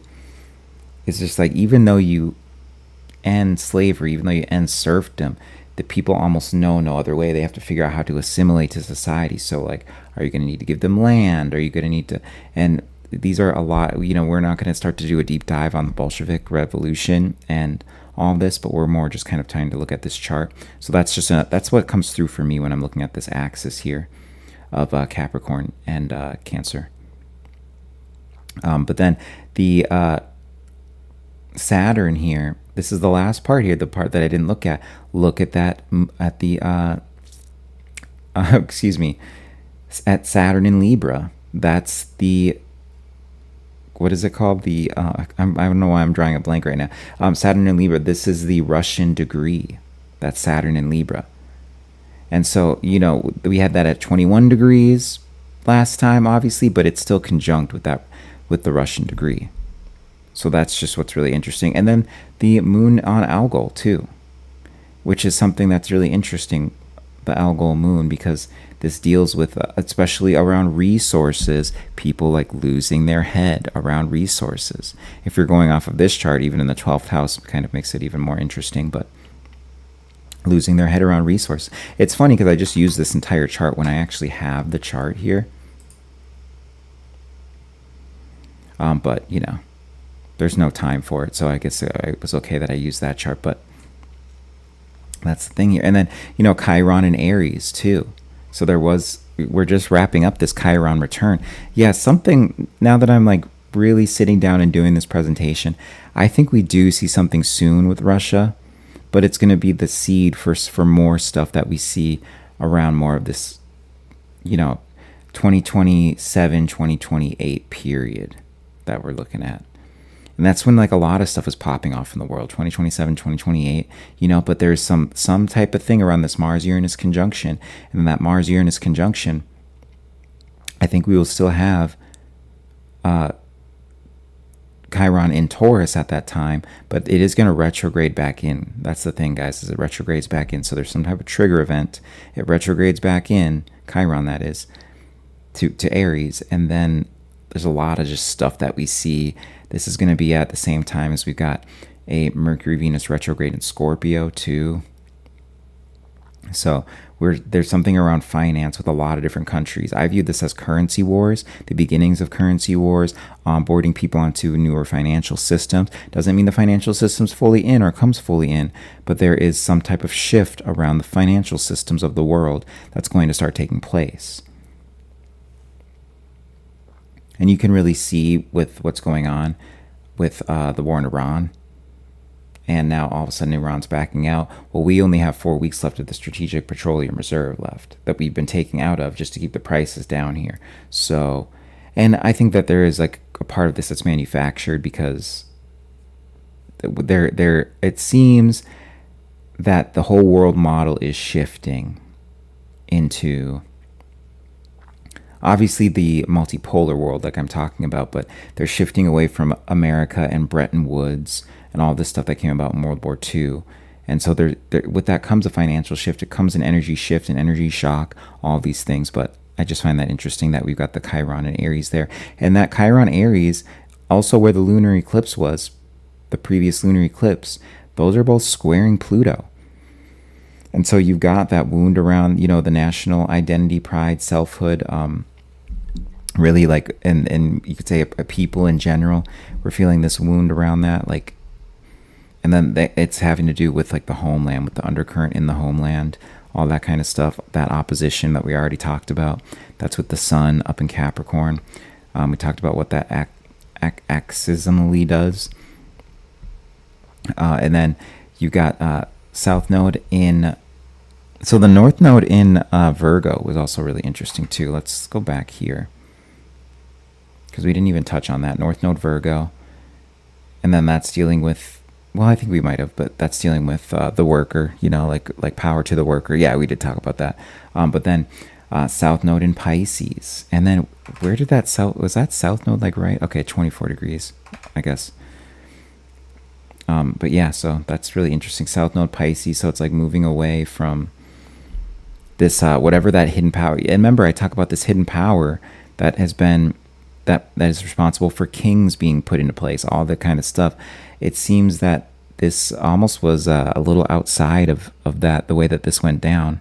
Or maybe it was allowed, you could say it was allowed by that power. That's probably a better thing to say with that South Node there. So you got that. Okay, let's move on. Russia degree in a fixed star. So Saturn 19 degree Libra is the degree some astrologers call the Russia's degree. If it's at, well, we had like there's the 21 degrees, so it's like kind of in there, because if you get the conjunction, so I guess 19 degrees is the Russian degree. I don't know, guys, like I'm like giving all these different degrees here, but no. So I guess 19 degrees is the Russian degree. And then when I saw the thing at 21 degrees, that's essentially conjunct Russia's degree. So it's 19 degrees Libra. I'm like learning here with you guys.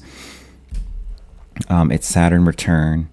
Saturn back to 19 degrees Libra in late 2011 lined up with Putin's announced return to power. So there I go, again, with Putin's connection to the Russian chart. It's just very interesting. The moon at 24 degrees 45 minutes Taurus sits on Algol, 25 degrees Taurus, the most notorious violence fixed star. And I think like Algol is like 26 degrees now, or technically, because you do get an ever slow drift of it, but it takes lots of years. So, but the moon sits on Algol, the most notorious violence fixed star, and this on the chart of the state that produced the terror. And then let's actually go back here and check out because I looked up the terror before, but I don't want to do it any Russia. Yeah, and this is the political purge. And this really ties in with the chart. Like so you're dealing with the chart. This happens in so you got the Red Terror, which is during this time period we've been talking about, initiated by Vladimir Lenin and the Bolsheviks during the Russian Civil War. This campaign sought to eliminate political opposition and consolidate absolute power.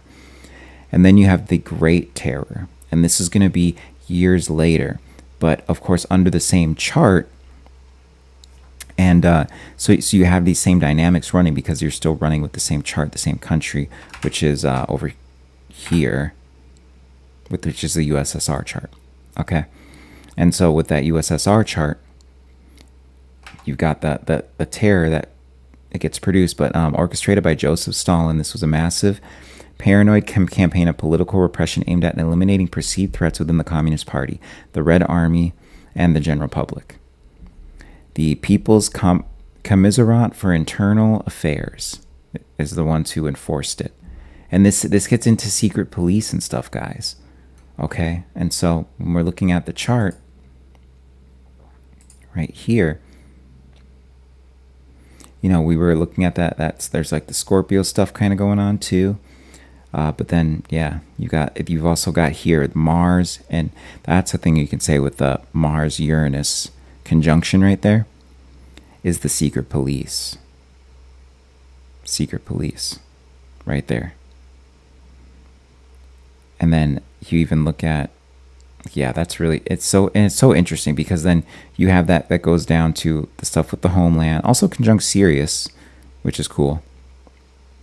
Sirius, the dog star, but you got that conjunction that comes in there, and then, and of course this is a grand trine, by the way, grand water trine, but Pluto is going to deal with that undercurrent in the homeland, the people with Uranus, and then like the secret police, you know, like repressing the people with that Jupiter in Scorpio. It keeps things hidden. Like this is pretty incredible in the chart when you're dealing with that whole idea of the secret police.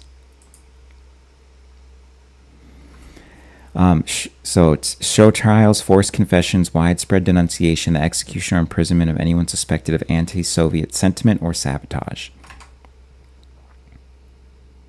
Yeah, that's crazy. 19 degrees Libra, algal moon hold either way. Yeah, wild chart. But yeah, so we got that. We kind of talked about what the terror is, how the terror comes in, and then, but this is that connection that you have to a lot of this. Yeah, there's the secret police part of it. That's not even necessarily the algal part of it. Let me go back to this. That's not even necessarily the algal part of it, but that's the interesting part too. And then that even ties into the structures here. Look at that trine up to Mercury, that's dealing with the structures in Capricorn. Sun's in Capricorn as well. So you got that.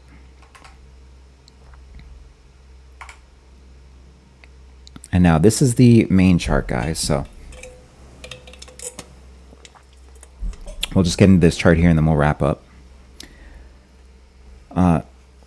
And the chart Russians prefer. The chart that Russian astrologers themselves prefer, per Marjorie Orr's survey, the RSFSR's Declaration of Sovereignty, now celebrated as Russia Day. Sovereignty within the still existing USSR, no recorded time, so nooncast. And this is the sovereignty one, guys. And then I think we actually get the actual federation is a year later, but this is just interesting.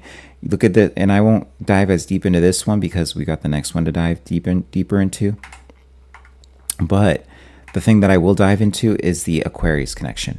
North Node Aquarius, you know, Moon Aquarius. And it's a noon time cast, but even if you get like earlier in the morning, you're still dealing with that Aquarian moon. Even if you get that early in the morning, even if you go later at night, you're dealing with that Aquarian moon. At the very least, if it was super early in the morning, maybe you get I would think it would have to go past midnight the night before, though.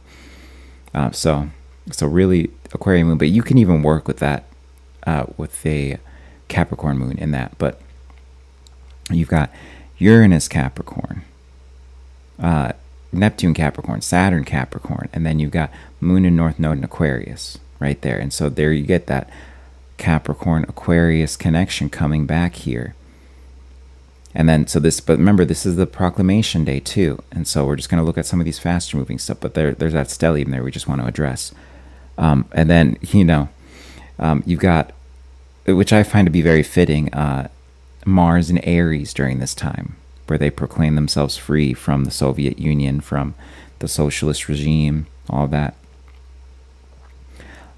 Or at least the one that's been long standing. And then this is where you can actually start to see something coming through for the people, like an actually decent placement for once, but it still isn't as straightforward as it would appear for that Venus placement that we've been talking about. So you've got here, okay, like you've got and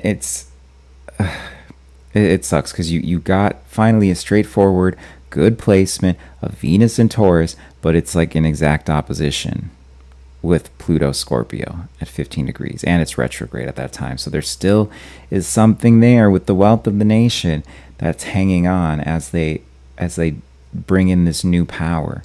And perhaps that's something that we're going to see unfold, especially as we get into the square to that in the next couple of years. I think that this lines up with the time frames I've already given.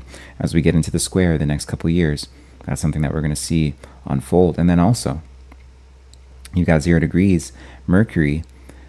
This could end up being a Mercury Taurus if this is a noon cast, guys. So it's like, it could be a Mercury Taurus too, like late degree.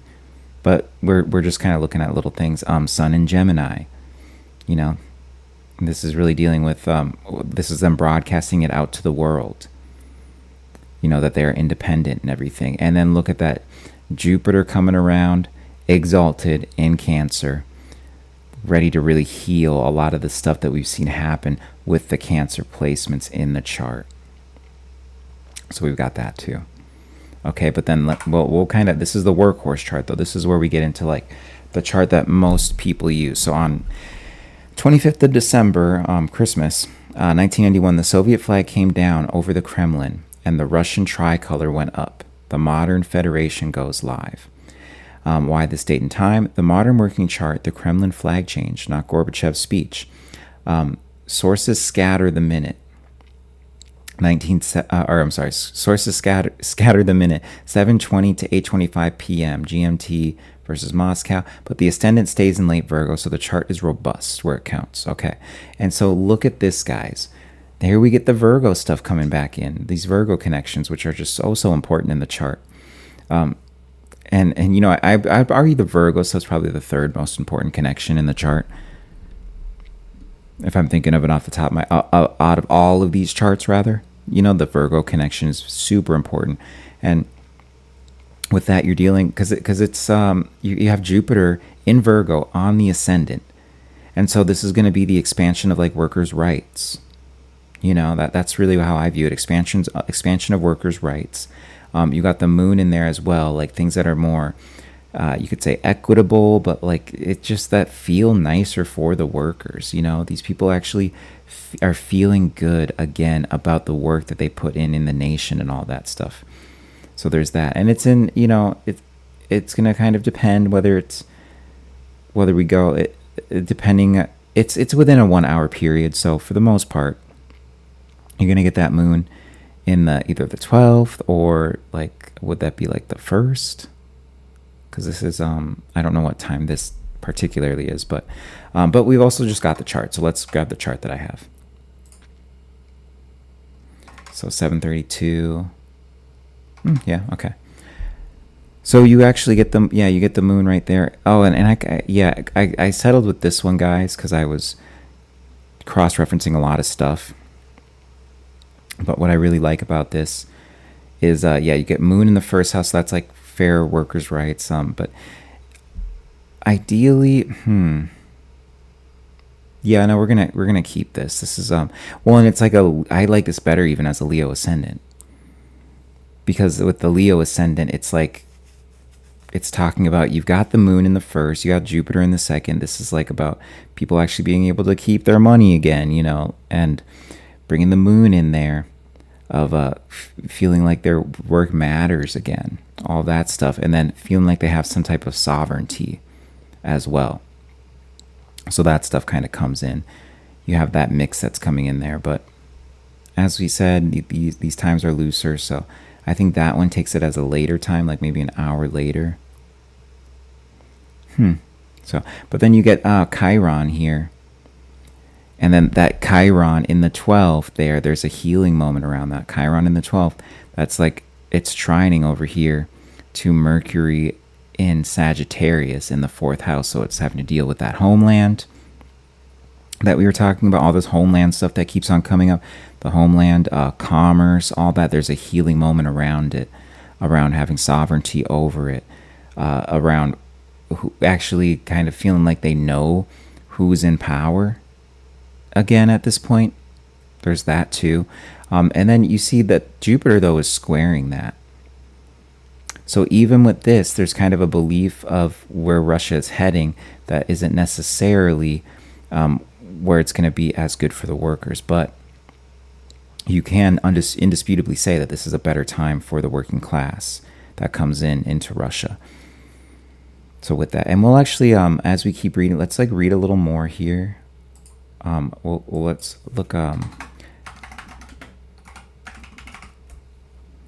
Let's just type in the Russian Revolution here. Coup, rise of Boris Yeltsin. Yeltsin, newly elected president of Russia Soviet Republic, banned the Communist Party, gained immense political legitimacy, collapse of the USSR.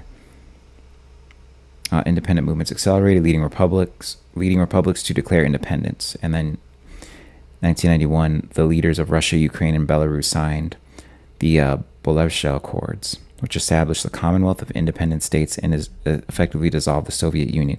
Gorbachev officially resigned on December 25th, 1991, which is the chart that we are looking at. And then let's see just surrounding events. Surrounding events with the people.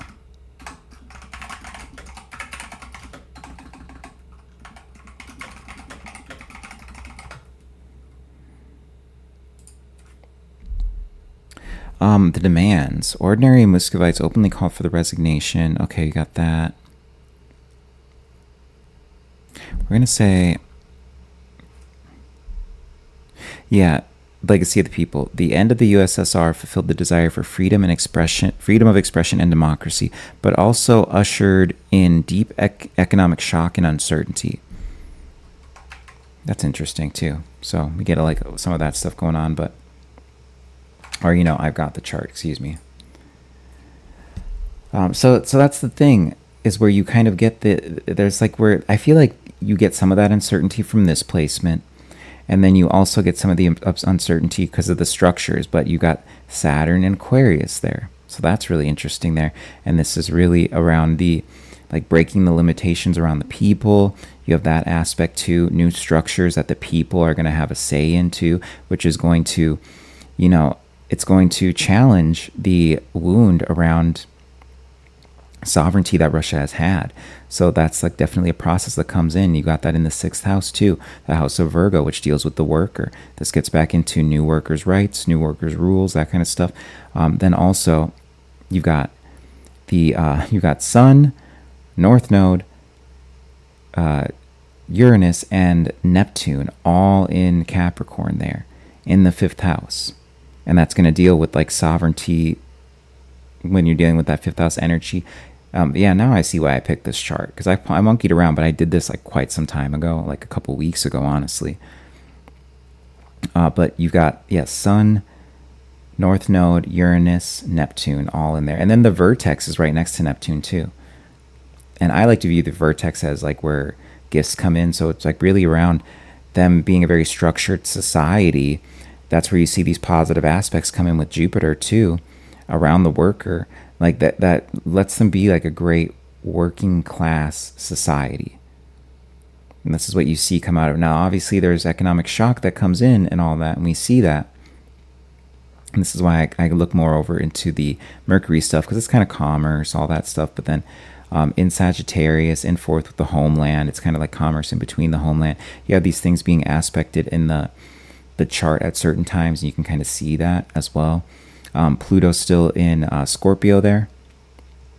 And there's a conjunction with Venus. And that's where the main part of the economic uncertainty really comes in.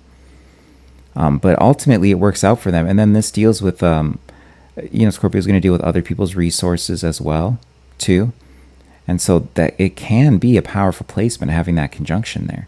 It just depends on how they use it. So what's important for Russia, I think, is to make sure they're forging good relationships, which is why Russia combined with Iran can be very dangerous. And we'll go back to this map here. Russia and Iran combined, you see them come together, especially if you see them come together with Germany too. That's where they can become very dangerous, and they honestly can become a new empire. With a placement like with a placement like this, they can become a new empire of the world. Now, I know that I say we're moving into a multipolar world, and I still agree with that, or I still stand behind that. But, they have the potential to become an actual empire right here, just with that placement alone, and being in the fourth house. So that's incredible. But, and yeah, then, you've got the South Node is in Cancer. And like I said, North Node in Capricorn. So that's really cool with the South Node in Cancer, because you see all these things around the homeland get these weird things seeded into them. But then, this is where you have the eclipses that have happened at this point. They've already occurred over here in Cancer. Solar eclipse and lunar eclipse. Or wait, yeah, no, it's just solar eclipse. Excuse me, solar eclipse that happened in there, and then you can even say that that's conjunct with Sirius too, because you give that a bit of a wider degree. And so that Sirius dog star, that the Sirius star is it's prominent in the U.S. chart as well. And we have our monuments, like the Washington Monument particularly, is aligned with Sirius. And so there is something around that with the homeland, with sovereignty, with independence that you really get with the Cancer and Sirius particularly energy. So you've got that going on too. But yeah, that stellium in Capricorn, I mean, it really is beautiful, and it shows you, and this is why it's called the workhorse chart, because you got all these positive aspects that go over into Virgo. And these are both different parts of work. This is the structures with Capricorn. It's like the structures, career, public image, that kind of stuff. So there's that part. There's the work trajectory kind of thing going on. But then your daily work itself and doing that work on a daily basis is Virgo. And then you've got that right there with Jupiter and the moon. So really a beautiful chart right there. Yeah, just incredible. And that's kind of where we wrap it up. But here, Pluto's long march through the chart. So yeah, Pluto's been moving through the last 20 years through that chart. So like, here's where we get some examples of the ways that this has hit Russia. Okay, so Saturn, 5 degrees Aquarius is the live headline. Pluto is conjunct it in 2026, excuse me. Exactly as it conjuncts Ivan's 1547 sun. Okay. So this is why I say there's something, and it's something around Crimea going on too, particularly, because I think it's more 2028 we see the Königsberg stuff and Poland stuff pop off. That's like, like it's like 2027's in the mix for sure, but 2028 is some kind of flashpoint as well. But we're going to be seeing stuff 2027 at that Königsberg whole thing between Russia, because Russia owns Königsberg now, which is Prussian. And so you got Germany, and then your national identity coming in through Germany too. But Pluto walked this chart's Capricorn placements for 16 years. So 2008, Pluto enters Capricorn. This is the war on Georgia, or in Georgia rather. And then 2014, Pluto exact on Uranus, 13 degrees Capricorn. This is where Crimea gets annexed. This is the seizure of Crimea. Pluto 13 degrees Capricorn exact. Okay? On the Federation's Uranus. So that's really interesting. And then remember what we were talking about with these. There's the Saturn-Pluto connections, but then there's also like this interesting thing. And I don't know if I technically looked at any of these charts, because remember there were 16, but there's also like a Pluto Uranus thing with the nation too, which is interesting. And then 2024 to 2026, Pluto into Aquarius onto Saturn, 5 degrees. This is the war's grind. But now that we're starting to hit those critical, not the critical degree, which would be 29 degrees, but the critical degrees in Aquarius here, we're actually starting to cross those over the next few years here, all these Aquarian placements, and really get into the mix. This is where you're going to start to see that transformation within Russia. It's going to be very, very interesting. So, but what we have here, so the Capricorn spine, and we've been talking about this Capricorn spine. Structure, hierarchy, the state itself, Capricorn recurs across 1,000 years, arguably Russia's truest natal element. 1988, Saturn, Jupiter, Uranus. 1922, Sun and Mercury in Capricorn. 1990, Saturn, Uranus, Neptune in Capricorn, and 1991, Sun, Uranus, Neptune in Capricorn. And then here we get some degree echoes. So, and these are ones that we're just kind of dealing with right now. So 5 degrees Aquarius is the 1547 Sun of Russia and the 1991 Saturn. And it's the identity of the first autocracy and the backbone of the modern state. Okay, and so this is where autocracy stuff comes in, and so this is where you can see that kind of stuff around Putin, and you know, you already see how autocratic he is, but now that we're hitting this degree, especially because we're in retrograde now, and then we're going to go back into it, you're going to really see where this goes, and you're going to see these echoes come forward through the Russian chart. There are pretty incredible echoes in terms of the way in which the people will be utilized. And you can even see now with what Putin is doing, how he's sending people to war and stuff, the echoes from all this history that we went over today, which is truly remarkable. Not remarkable that he's sending them in, but, you know. And then even the echo of the secret police thing that's going on, well, you have with, you know, there's the whole KGB and everything, but you have the whole thing in Russia where if you get conscripted for war and you don't go, then what they end up doing is, I mean, I hate to say it like this, but they kill your entire family. Like if you desert or if you try to, that's just how they take care of it. And that's like very secretly. And then but they're not like, they don't necessarily advertise it. That's the thing. So there's that secret police echo that comes in. But, and the 1721, remember this is the Romanov dynasty, in the 1922, which is the Soviet Union, Saturn, 19 to 21 degrees Libra, imperial Uranus on the Soviet Saturn. This is the Russia degree that we discussed between 1921 degrees of Libra there. That's the Uranus, or the Russia degree. 1921 degrees of Libra, excuse me, but that's the Russia degree. And so 988 Mercury and the 1613, 988 is going to be the Rus dude.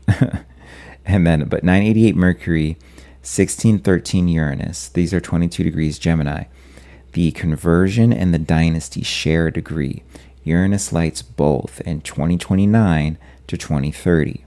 And so this is where I was talking about earlier in the stream, guys, is that you get with what we have with Uranus going through Gemini, there's some type of seed that's being planted here, and we're going to see it unfold already because of the things it's crossing, because of the aspects it's going to make over to Aquarius, all that kind of stuff. You know, 2027, 2028, we're getting to see this move and getting to see more of this transformation. That's going to be more of the Pluto and Aquarius stuff that's moving through Aquarius these next couple years here, and especially these earlier degrees. And then what you have is this disruption that comes in through Uranus moving through Gemini, and then that's going to be later on 2029, 2030. But we were looking at a complete restructuring of Russian society, of Russian culture. This is the new Rome that's coming in, we're talking about, the third Rome. We're looking at a lot of that kind of stuff. 1917 Uranus around Putin's node, okay? And so 19 degrees Aquarius, and then remember, that's going to be, what's that going to be? A trine. The 19-degree Aquarius is going to be a trine to the Russia degree, and that's where Putin's node is, okay? And we're going to have that's around that same time that we're talking about, maybe even as soon as 2028. That's why I keep bringing up 2028, where we're going to have a lot of this stuff that's coming through here, because that's going to be Pluto going through. Well, so I guess I'm thinking of that wrong. Not as soon as 2028. I'm thinking of that wrong. But there's the other 2028 stuff we talked about. And so 1917 and Putin's node, there's that huge connection, and something that Putin is going to be doing here in these next couple of years, that's going to deal so much with the transformation of Russia, with Russia becoming a new global superpower. And when I say new, I just mean in a new context, a global superpower, because of the hegemony switching in the world.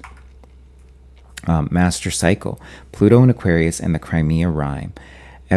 Around every 248 years, Pluto returns to Aquarius, and each visit, Russia redefines its empire in the same geography.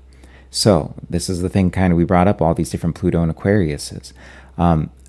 1547, Ivan the First is crowned, and this is the first Tsardom that's born. This is the Romanov Empire. Or actually, that was the 1600s, excuse me, but this is the first Tsardom that we get. 1783, Pluto 9 degrees Aquarius. Catherine the Great annexes Crimea, founds Sebastopol, and the prize in today's war. That's the prize in Crimea, of course. It's in today's war. And then remember, we had the annexation of Crimea that happened with Pluto just with not even with Pluto in Aquarius or anything, but what's going to happen with Crimea when it hits 9 degrees? That's the important thing to ask, and that's really what we're dealing with in the next 5 years here. Particularly, you can see that in the next 2 years where it really starts to intensify, though. So, and then here we go. I didn't even get to this. Look at this last part. So 2024 to 2043, Pluto in Aquarius. Now, of course, and this is Crimea being the prize again. And so there's something around Crimea, and this is going to have a lot to do with the Iranian stuff. This has to do with oil. This has to do with lots of different things, and the ports. And this is a big part of this new energy that we're moving into, is who's going to control the ports for trade. You know, we, under Bretton Woods, under all of these things that came in post-World War II, have controlled a lot of the ports for trade. And if you don't play ball with us, then you don't get to trade at the ports. It's essentially the thing. Well, that's changing. That's going away now. And what are we going to be in control of? And what are other countries going to be in control of? How is this going to play out for the world economy? These are all just important things. And this is Russia's part in all of it that we're really getting into. And I just wanted to go back here because, you know, we've got the whole, that 2029, 2030 stuff that's going on. That comes right at around the time as we're dealing with the 9 degrees Aquarius, when we start to come into orb to 9 degrees Aquarius with Pluto. Now, Pluto moves very slow. 9 degrees probably won't be for another year or two after that exact, but we are going to start to come into orb of that 9 degrees, you know, because we'll hit these newer degrees. But anyway. The great cycles. Saturn, Pluto, and Cancer, the Soviet century. So 1914, the Saturn-Pluto conjunction in early Cancer brings the Great War. That's going to be World War I. Collapsing the Romanov Empire and seeding the USSR. The 1917 chart's own Pluto sits at 5 degrees Cancer. Okay? And then notice that we're at 5 degrees right now of Aquarius. So with that, I mean, that's kind of like an inconjunct kind of energy, if I remember right.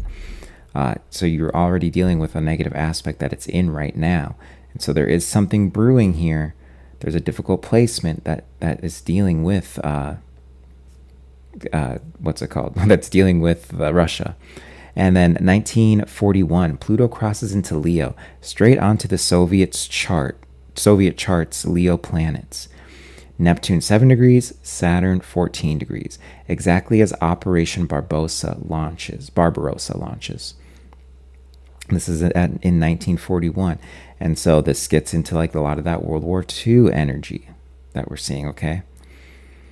All the World War II energy that's coming back. But we even get this interesting aspect with a lot of these charts in the World War I energy coming back, even though that's not something I explicitly talk about all the time. The World War I energy in the background as well. Next stress. The Saturn-Pluto cycle returns to hard aspect in late 2020s. The backdrop to everything ahead. And that's what we get. And that so that's the Saturn-Pluto cycle is going to be, so it's hard aspect. That's the thing you want to remember. It's not saying that Saturn-Pluto is conjuncting again at that time, but then there's hard aspects that are coming in the late 2020s. And then at that same time, this is when you're going to get Saturn and Uranus with one another too. And this is really going to, and that's going to be in Gemini. And so that's really going to be, well, it would be, I think we'd still get that in, they're going to be in Gemini together. I don't think they're going to conjunct until they get into Leo, or Cancer, excuse me, until they get into Cancer. Just doing the math in my head really quick. But you do have Saturn and Uranus being in the same sign for a little bit there. The Ram returns. And so this is something we talked about with Uranus Neptune in Aries. And this is the whole Ram returns. This is a whole presentation that I did, but dissolving borders then and now. So the last Neptune in Aries era dissolved Russia's edges. In 1861, the serfs are emancipated on the Pisces-Aries cusp. And in 1867, Russia sells Alaska to the USA. A border literally dissolved. Now Neptune is back in Aries, and St. Petersburg's own founding Saturn, Neptune, and Aries signature is reactivating on cue. So what does this do to St. Petersburg? What does this do to Königsberg? All of these places that we've been looking at doing the astrology of, what is it really going to do to, and what is going to dissolve when it comes to Russia and all that. Now, I think out of that dissolution comes, there's some energy right now I'm feeling in Russia that is a remobilization, and you can say that's already happened with all the Ukraine stuff going on because they are fairly mobilized, but they're, everyone is dealing with a dissolution right now. But Russia particularly, I think it's going to have to deal more with expansionism, but ultimately it may be brought on by a dissolution of some type of border. And we already got into the Crimea stuff, but then I always like to throw in that extra Königsberg thing as well. But yeah, 1703, St. Petersburg founded with Saturn and Neptune in Aries. And so what's going on with St. Petersburg now? There's something going on with St. Petersburg, something with Königsberg. These are like the areas here that you want to watch out for, especially considering what we have going on around those areas with the Ukraine war and all that stuff. And then there's Crimea itself. Uranus last crossed Gemini during the Great Patriotic War. This is 1941, 1949. This is, obviously World War II. The victory myth, the modern regime still runs on. They call it the Great Patriotic War, though. Okay, and then now Uranus is crossing Gemini again, lighting the Gemini points of 3 Russian charts in turn. The 1917 Revolution's Jupiter, the Romanov's Mars-Uranus conjunction. Remember, we have the Mars-Uranus conjunction coming in. It's in a different part of the chart, but it's going to be going across that too. So what's being seeded now during the Mars-Uranus conjunction that we're having coming up on the 4th of July? What's going to be seeded now that's going to become relevant again when Uranus crosses that Mars-Uranus conjunction. And even when Mars crosses the Mars-Uranus conjunction, which will be, about, I don't know, like a month later about. And so definitely keep an eye on August for something going on in Russia. August timeframe, early to mid-August.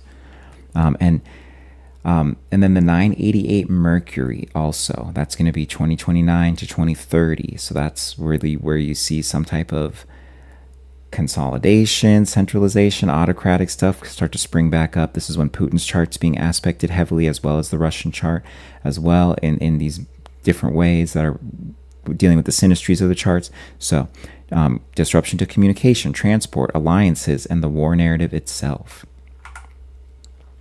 And so Pluto's walk through Aquarius. So this just is our little time frame here, guys. So right now we're at 5 degrees Aquarius, 2026, okay?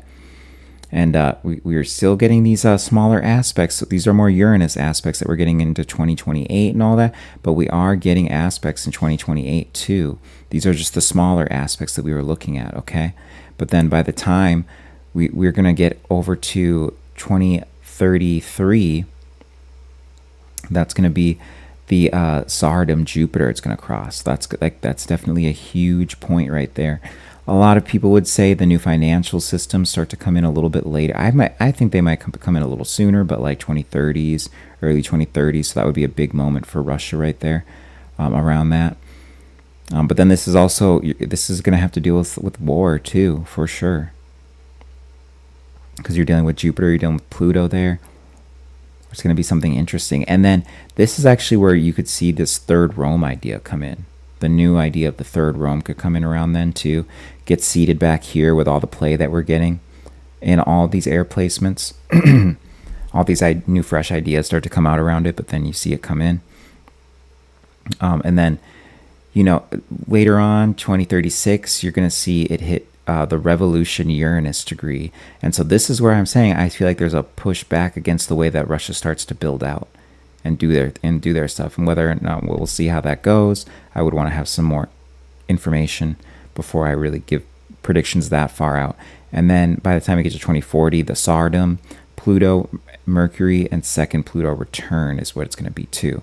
And then we get into the themes of a second Pluto return. So this gets into this whole prediction I've had for Russia of some type of, I guess you can say, consolidation of power or reignition in the Capricornian energies of production, of really getting out there, and the expansionism, and then kind of this pullback that happens because, and this is the cycle we see with Russia, is they are able to do this so well, expand out, be good with war, all of these things, and then they overextend and need to pull back and deal with things at home that have been neglected. It's the constant theme. And so this is another theme that we're going into with Russia as a country over the next 15 years. And we'll see this even going further out, like 25 years technically, 20 years technically, but 15 years particularly, we're going to see some really interesting trigger points with Russia that are going to actually begin this year with Russia. And right now it's conjunct the 1991 Federation Saturn and Ivan's 1547 Tsardom, his son, simultaneously. We've got him conjunct with both of those, Pluto and Aquarius right now. And so there's this interesting thing about balancing, the power to the people and then the power of the autocratic rule. And this is where I think Putin's going to lean a bit heavier on the chart of Ivan and the autocratic rule and all these things.